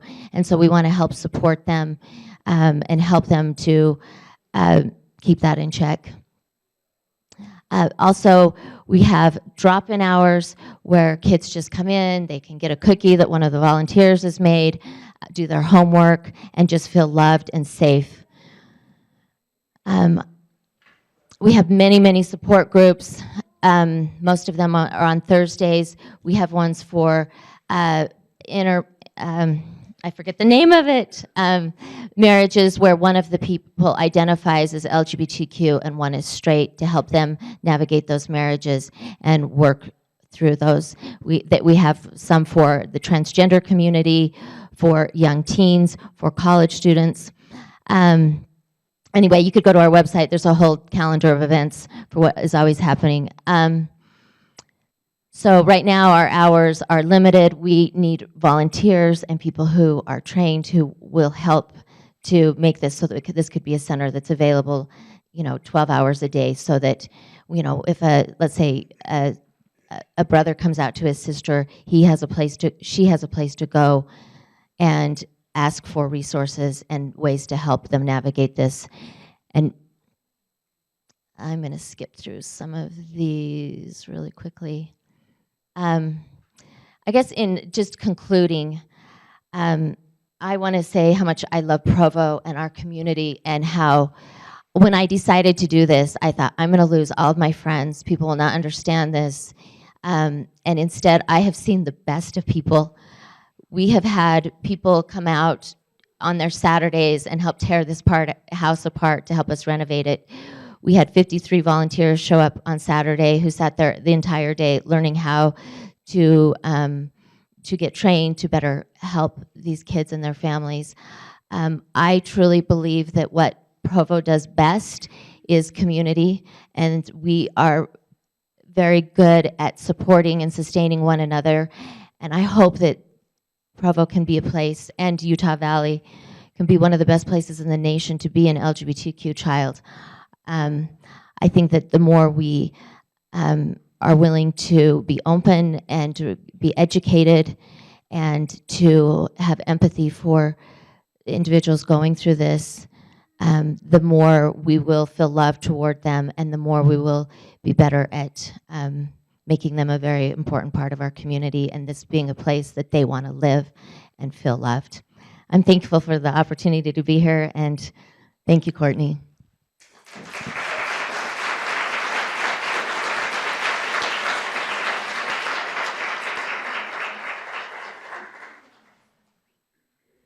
Stephanie, thank you. I think Stephanie is a great example of women doing big things here in Provo, and I hope that all the women here, feel that they can do big things as they're living here, and also that they have the support of the city and the mayor behind them to do those things. We had so many great conversations with Stephanie as they were building in Circle and building that community around it, and we are grateful to be a part of that experience as well. Thank you, thank you. Okay, moving along. We have 2 more speakers left in our lecture series. Next, we have Daydream Crisanto. She is the assistant producer of the Appleseed Tellers and Stories on BYU Radio, a daily hour-long radio program devoted to the art of storytelling. She is a second-generation daughter of a Filipino-American immigrant and is the first woman in her family to be born in the United States. And this was my personal preference. I wanted her just so I could meet her today. So I'm so excited that she's here. Thank you.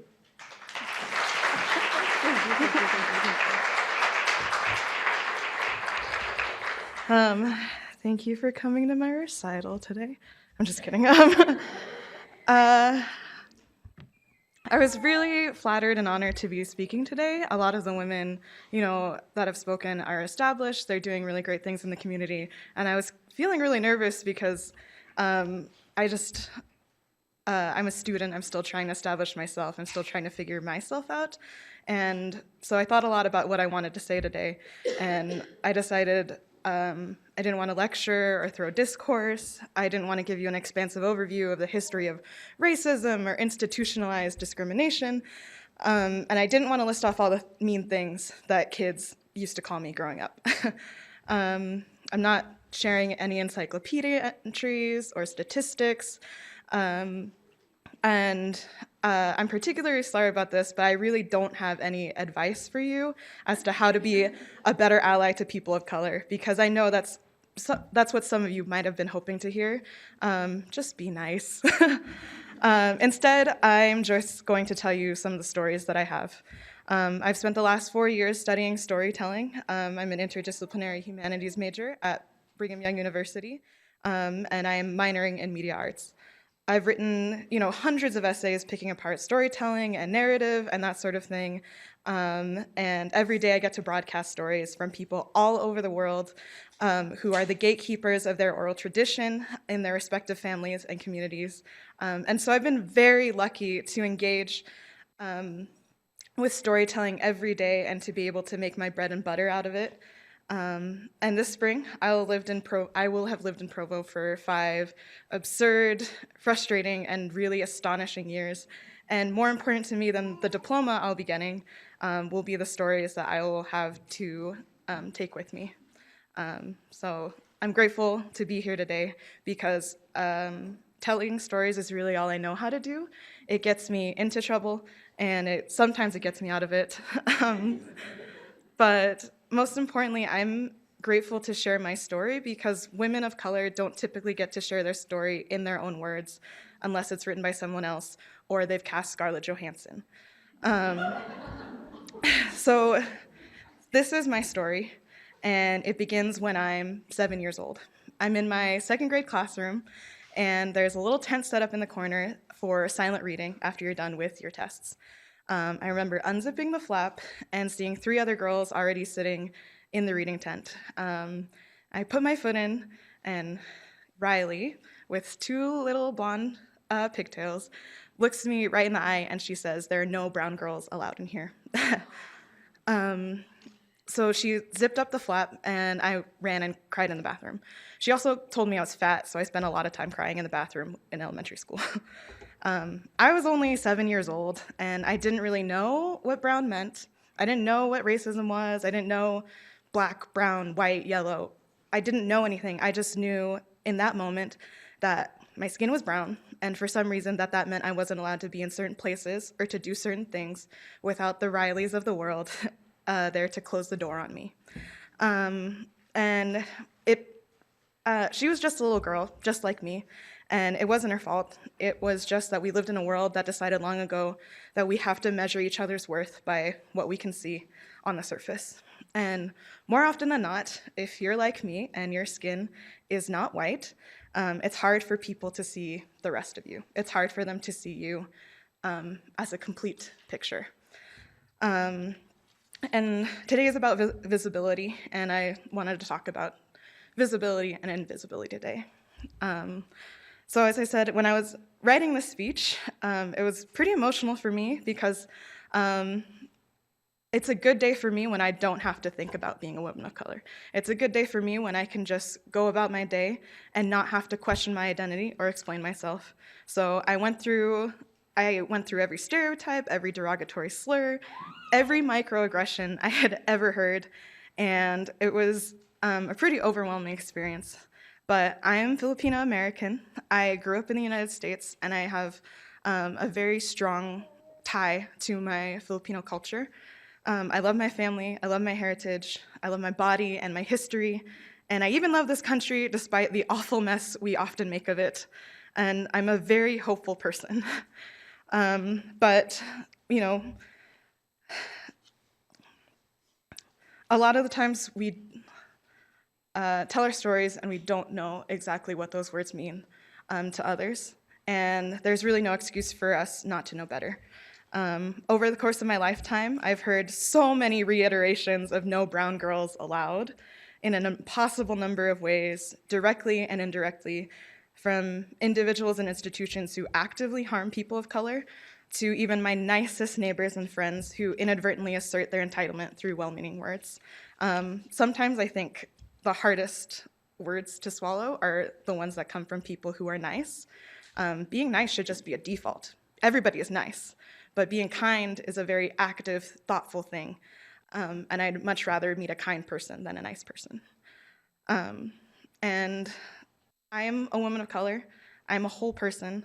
And just like any of you, I'm an entire painting, but often all people ever see is this one brushstroke. Sometimes it feels like I'm wearing an invisibility cloak, a cloak that allows people to see around me and past me, or only what they want to see. And I don't want to be too somber today, I just want to be very honest with all of you. I didn't bring a presentation or a PowerPoint today because I hate PowerPoints, I've done way too many of them. And to tell you the truth, I think my body is my own object lesson when it comes to institutionalized racism and discrimination.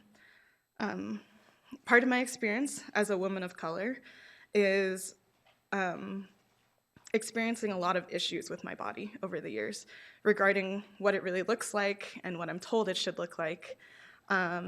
And I'm 23 years old, but the grade school bullying is really hard to leave behind. It has just become transformed into beauty standards and lack of representation in the media.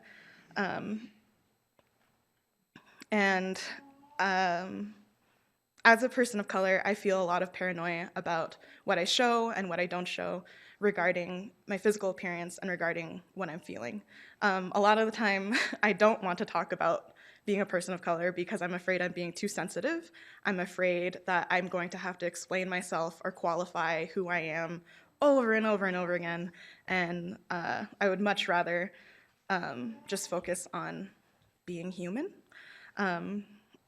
As a kid, I was teased about my dark skin, my squinty eyes, my fat lips, my messy hair. But now all of those things that were like funny about me back then are incredibly fashionable now. People ask me how I get so tan. I was born. They ask me how I do my hair. I wake up. And the first time someone told me my eyes were pretty, I did not believe them because, you know, kids used to pull their eyes back and tease me about it, even until I was a senior in high school. In second grade, none of the other girls would braid my hair, and 3 years ago, I went to a wedding in Alpine, and strangers couldn't stop touching it. I know I didn't come here with advice for you, but please don't ever touch anybody's hair without asking, and maybe just don't do that ever. When it comes to my body, I often find sometimes that I would rather be invisible than be seen as only a part of who I am. In college, traversing the intricacies of being seen and heard means that some days I am silent for my sanity, and other days it feels like I'm screaming for it. Visibility and invisibility doesn't only apply to my physical body, it applies to everything I'm thinking. I never know whether what I'm feeling is appropriate or if I'm just overreacting. And as a woman, I find that my tone and my confidence are scrutinized acutely, and I'm sure that many other people can relate in this room. And I think more important than the execution of how somebody says something is what they're saying. I grew up in a home where My parents spoke Tagalog and I spoke English, and there's a lot of grammar gaps and that sort of thing. But I always knew what my parents were saying because they were saying it with a lot of love. So in college, I found that I'm often being made to educate both peers and professors about institutionalized discrimination, and not necessarily because I have researched and studied it, but because it's just easier to point me out in the classroom. The people of color in your communities and classrooms are not walking encyclopedias on racism or discrimination, and though I am really happy to answer your questions because I would rather you hear it from me than from somebody who has ill will or hate in their heart. I think it would be a very wise and real act of love to not treat us as though we are an encyclopedia for you. Surviving college has been a very delicate balance of laughter and tears, as most of life is. And I just wanted, when I was writing this, there were a few moments that stuck out in my mind that I wanted to share with you. And not to make anybody feel guilty or to feel sorrow, just that the reality is that there are a lot of people in Provo and at the universities here that are always questioning their identity based on things that they can't change. Last year, when a prominent documentary scholar visited my school for a lecture, I had the opportunity to sit down with him and have lunch, and he was very tender and kind. And one thing I like about him is that he writes about the democracy, the democratic aspect of film, how film can show the best parts of democracy and people power. And as we were walking to his lecture, he kind of looked around, and this was already after he had asked for coffee and nobody could find him any. And he just whispered, "How do you deal with the apparent lack of diversity in your community?" And I couldn't help but laugh because, some days I do and some days I don't. And it was very relieving of somebody to ask for once instead of assuming. Some interactions aren't as funny, I guess. When a professor told me that I should have taken the opportunity to teach my classmates about racism when I was faced with hurtful Asian American stereotypes during another person's presentation, it was hard not to cry. It was hard to be in a vulnerable position and be made to answer for the actions of somebody else. And often, as a person of color, and I'm only talking about my experience, even though I'm sure that other people of color might have parallel experiences, it's extremely exhausting to be made to answer for an entire group of people, especially if you might feel a little disconnected from them just by where you are and where you've been. When people ask me where I'm from, there's like a slight tone at the end of their question, and I can tell if they're asking me where I grew up or if they're asking me why I'm not white. If they're asking me where I grew up, I tell them Oregon.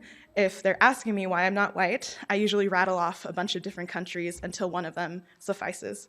Over the last year, I've been from Indonesia, I've been from Cambodia, I've been from Japan, and I have also made up some countries the last time I made up a country, I think it was called like Zambidia or something like that, and somebody was like, "Yeah, my friend's on a mission there." For the most part, I'm really fine that my presence in Provo makes this a more diverse and multicultural place. And over the last few years, I've really fallen in love with it because I found people who do see me for myself, and I found people who are willing to see others for themselves. But I can count on one hand how many Filipino American students I've met over the course of 5 years, and in a university that boasts a population of over 30,000, it is a desperate loneliness that I would not wish upon anybody. The comfort of looking into the face of somebody who looks like you is something I can't describe. Goodness, I didn't mean to cry. I didn't wear my waterproof eyeliner today. Um, I do feel a tremendous longing to belong somewhere that is safe and still.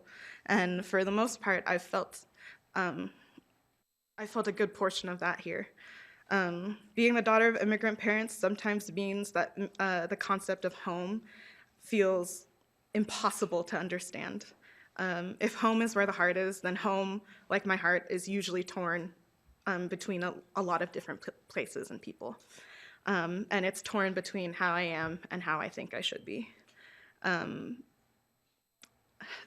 The fact of the matter is that being the daughter of immigrant parents means that my dreams don't necessarily belong to me and me alone, and I'm proud that I share them with the people who've made me. And I feel a very fierce duty to them. I always joke about how my parents' American dream is me. I was the first child to be born in America, and my parents came here for the primary reason of making sure that my siblings and I could get an education. And I'm very thankful for that. Many of my friends are in their 20s and they have this insatiable wanderlust. They want to travel, they want to find themselves in foreign places. And to be perfectly honest, I've only ever felt foreign, and I've always longed for what's familiar. I know I'm not alone in this world, and I don't want you to think that I only experience sorrow. I'm a very easygoing person, and I think facing the absurdity of discrimination gives you a pretty good sense of humor sometimes. And I know that I have family and friends and supporters, some of whom are here, who mutually love and empathize with me. And I experience all the joys and struggles of the human experience. And I'm often experiencing more of one than at once. It's joy and struggle simultaneously all the time, and it's overwhelming and kind of wonderful. But I'm also aware of the missteps, mistakes, and hurdles we must confront to progress. I've been really astounded by the things that people are doing here in Provo to make sure that marginalized communities can feel welcome and loved. But there's still a long way to go, and there's no stopping for us. I see great changes being made by great people with great voices and great people with softer voices. And I really do believe that diversity and multiculturalism will make us better people individually and collectively. Being at BYU has been, I think the best word is absurd, and I mean that in the most positive light. I never thought I would come here. I never wanted to move to Utah. I grew up in a pretty diverse part of my hometown, and I was lucky that 60% of my high school was made up of people of color. And coming out here was a bit of a culture shock. But I think over the years, I've learned that my presence here is necessary because even though I don't feel like a teacher and I don't feel like I'm always teaching the right lessons, my presence here is important because there's only one of me. And I have a lot to share, despite what I usually think. I've tried hard today to articulate how it feels to navigate visibility and invisibility, and I've written 5 drafts of this, progressing from like super angry to here. And I am very grateful that today is about visibility, that I can come to this hall and share my experiences with you and feel like I'm being seen, and feel like everybody here has the eyes to see other people completely and as whole people. To me, today is about love. A very close friend of mine always reminds me that love is about being seen, and I think love is about love, and I think that seeing is about a love of self, a love of identity, a love of community, a love of humanity. And earlier Meredith was talking about making the invisible more visible. And as we do that, I think we increase our capacity for love, we increase our capacity for community as we make people who are invisible more visible. Today is about celebrating and multiplying love among multiplicities, where the white patriarchy would have us divide it into something lesser than you or I deserve. And I hope that we always remember that diversity is never divisive. It only multiplies our capacity to reach our potential. So, thank you.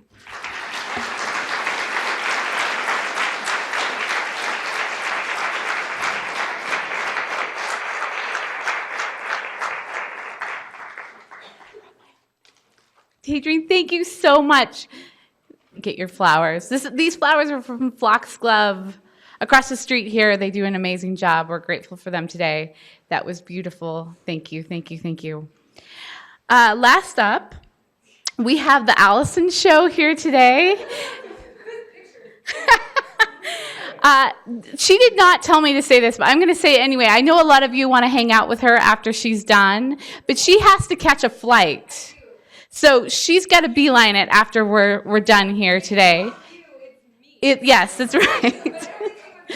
She's. Would you let me just do the talking here for a minute? So anyway, make sure to catch her in another place at another time to tell her how wonderful she is. I know you want to do that anyway. Allison Faulkner Robertson, or The Allison Show, has made a career doing whatever she feels like doing, but it always involves finding ways to feel awesome and help others feel awesome too. Allison is a branding and events expert with a highly engaged online community, which means a huge online community. She's one of our biggest influencers here in Provo and in the country, really. And just let me. And then, so she's going to talk to us today about how to start an empire in Provo. Allison.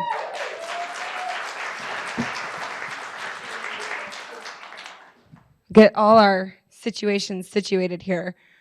Oh, no, okay. Hi, I'm Allison, and I love being a woman. And I didn't want to burst into how lovely to be a woman, Bye Bye Birdie, right? But I love being a woman. I'm so excited to be here and celebrating International Women's Day. And I love so much that Provo City has put so much emphasis on celebrating this day and creating so many amazing resources. Courtney reached out to me and asked me to speak, and I was so flattered and so honored.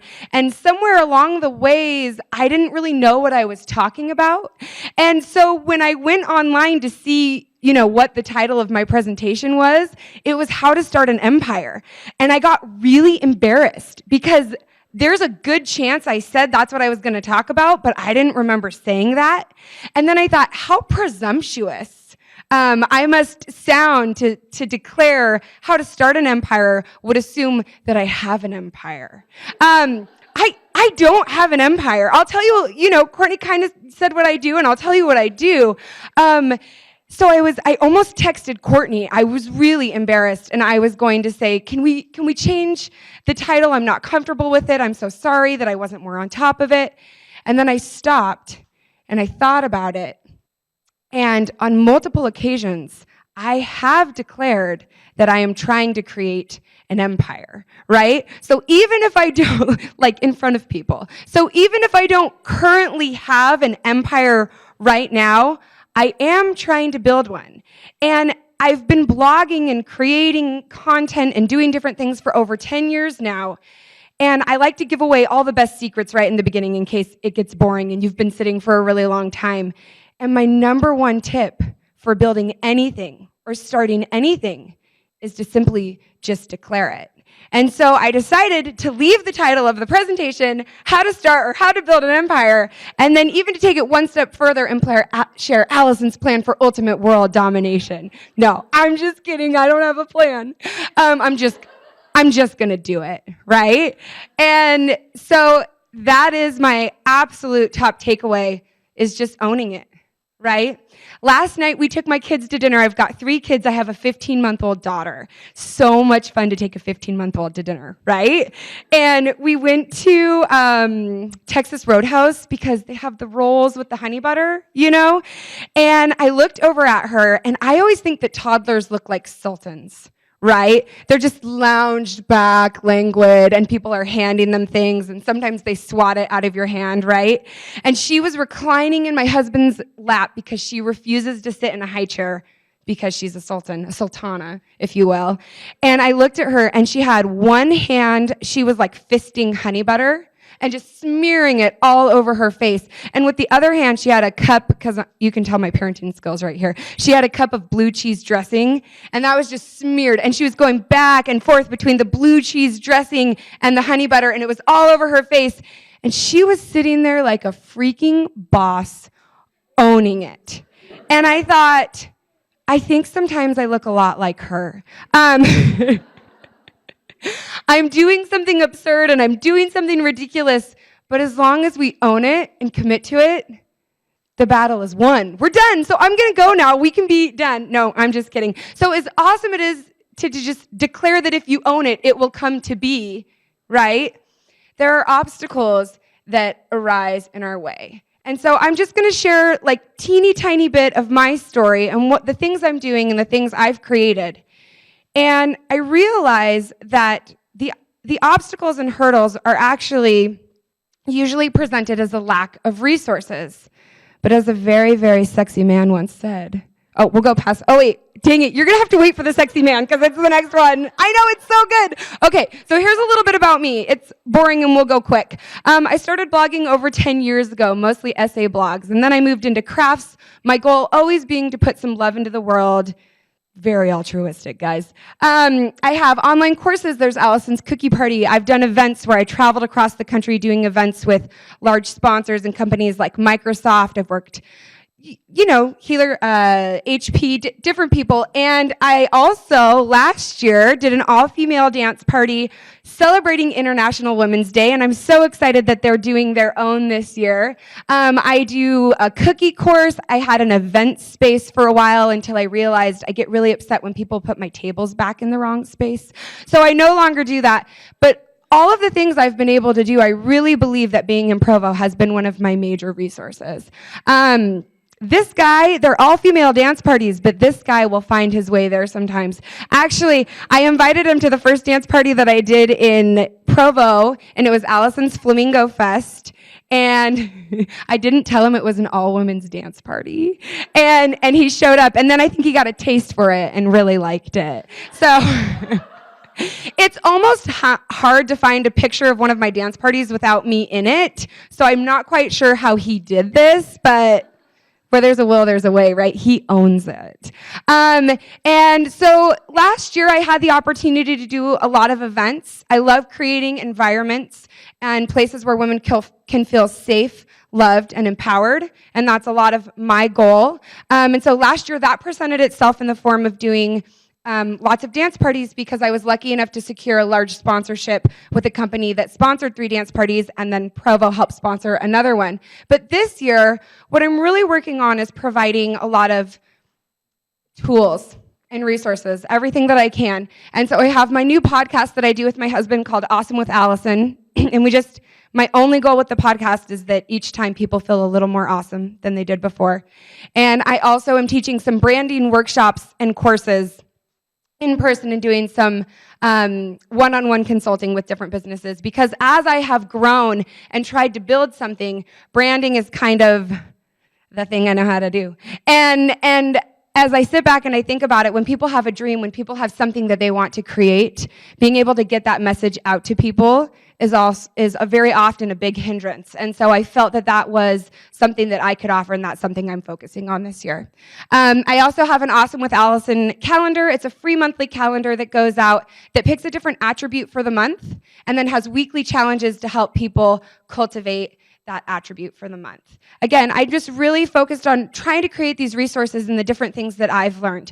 And I talk a lot about resources, and here's the sexy, sexy quote. I love Tony Robbins, guys. I don't even care. It's not the lack of resources, it's your lack of resourcefulness that stops you.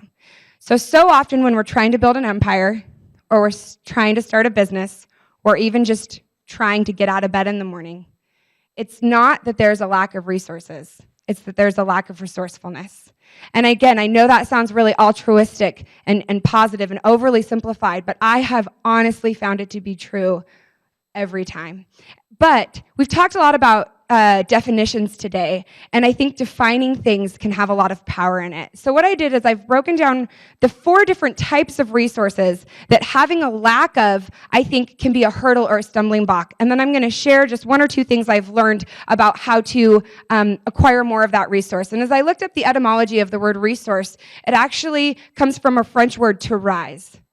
And I thought that was so beautiful, because when we face an obstacle or we're not quite sure what to do next, what we need to do is to rise, right? And so by defining these resources and looking for them, I really believe you're going to be able to create what you want to create.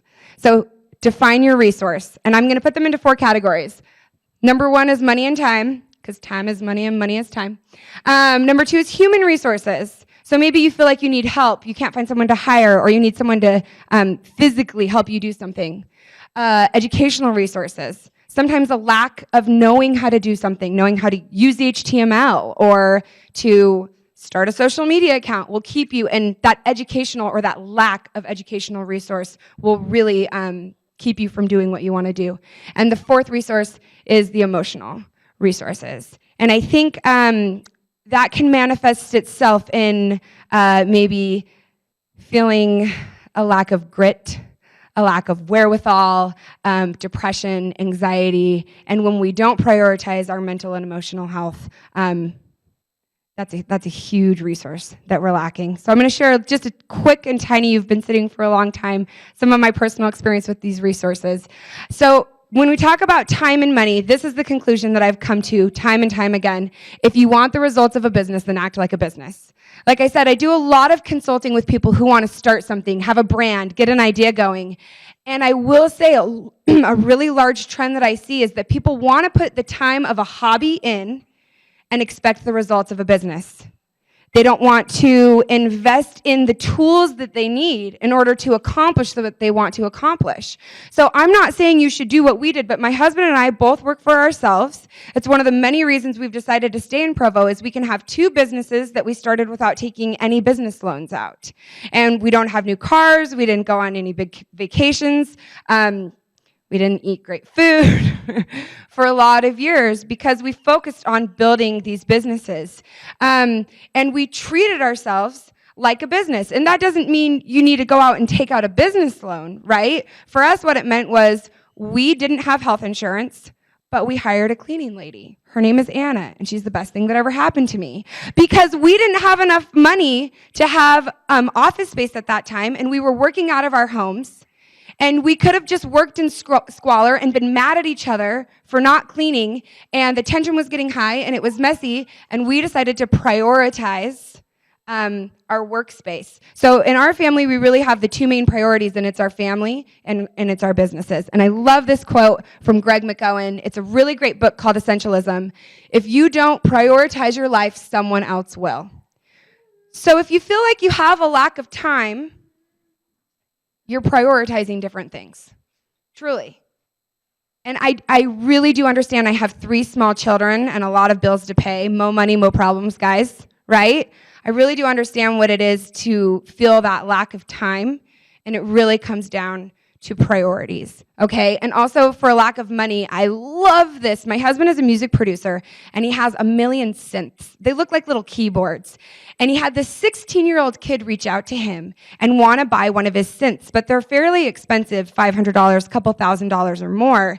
And the 16-year-old kid really wants to get into music, so he reached out to my husband, and he didn't have enough money.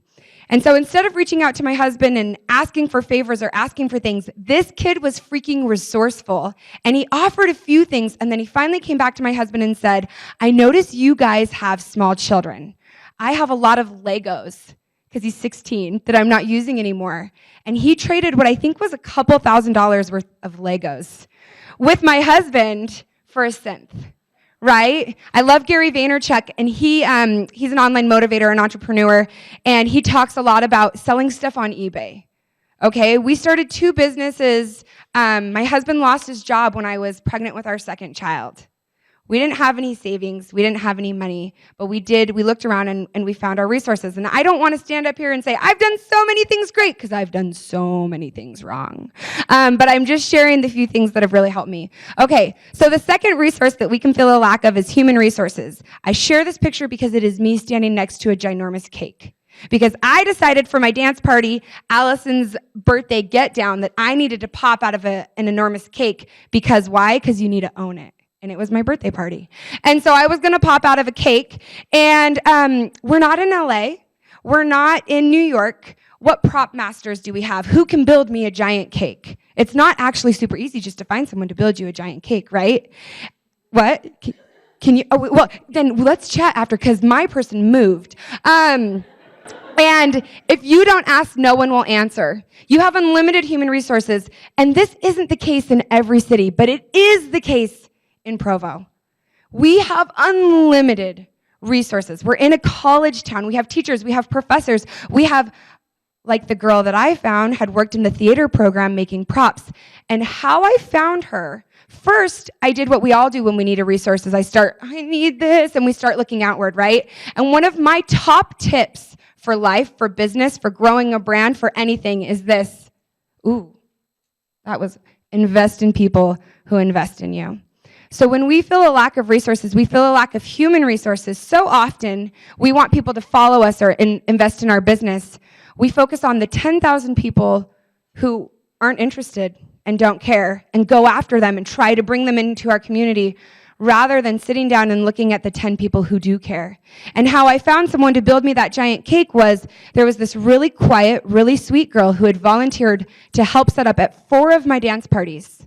And she was really quiet, and after about the 4th dance party, I cornered her and I invested in her, because she had come and invested in me and volunteered at these events. And I went and I talked to her, and she would have never offered this information, that she was this prop master in theater. And I said, do you think that you could do this? And she said, yeah, I could probably figure it out.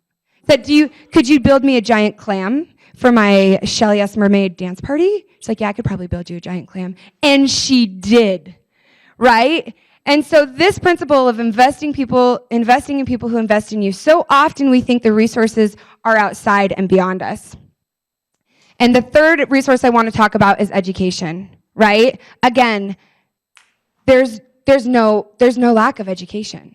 There's only a lack of resourcefulness. Aside from the internet, Provo City puts on so many events like this. And all of the amazing, talented women who spoke today shared so many different resources and so many different programs.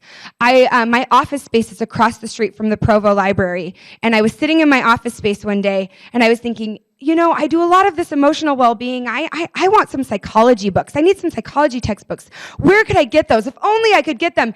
I looked out my window and saw the library. I was like, oh, BYU, okay, I could go to the BYU library. It didn't even occur to me. And I think so often that's what happens when we're looking for educational resources. And then for emotional resources, this is the best piece of advice I've ever been given or ever received, is to look for what's fun. Okay, and that's what I do in my business. Yes, I have to make money. Yes, there's a lot of bills to pay. And I do events, and people think that events are so fun. They're so not. They're so stressful. Event planner is one of the top 10 most stressful professions that you can have. And it's like, boo-hoo, you're losing your mind over balloons, right? But they're real problems, guys. And so this is something that I came to the conclusion of last year when I was under a lot of anxiety and a lot of pressure, right? Because as you grow and as you try to build your dreams, there's more expectations and more people to please, right? And so I had my friend letter this, I throw parties and parties are fun, so I'm having fun, damn it. And that became my cheer. Because when it comes down to it, I am doing what I want to do, even if it's hard, and even if it's lonely, and even if I feel like there's a lack of resources. So, money, define your priorities, and time. That's how you get more of that resource. There you go. You have more resources than you know. 2, human, invest in people who invest in you. Educational, humble your fine self.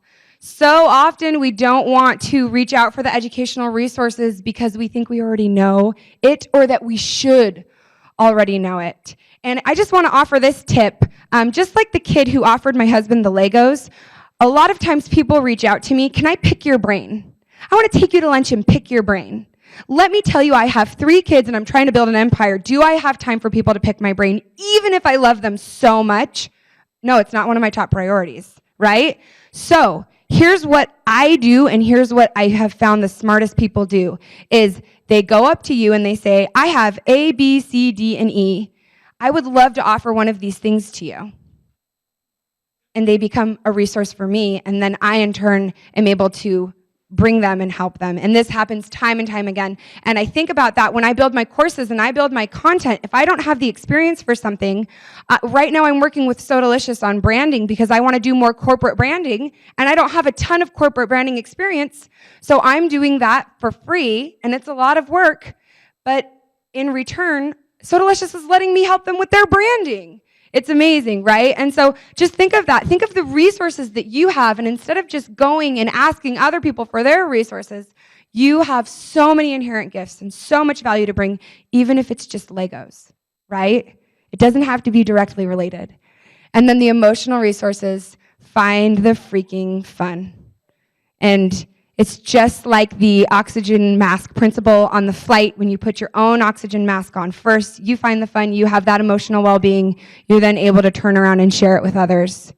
So go forth, let's all build and be awesome. And whenever I talk about being awesome, I like to point out that you don't need to be, you're not gonna be more awesome 10 pounds from now. You're not gonna be more awesome $10,000 from now. Right? You're not going to be more awesome 10 years from now. Only you can be you, and you are already as awesome as you need to be. All the resources we need already exist. They're all there. We just need to locate them, find them, and then be able to share them. Thank you guys so much. I'm excited for all you're going to do.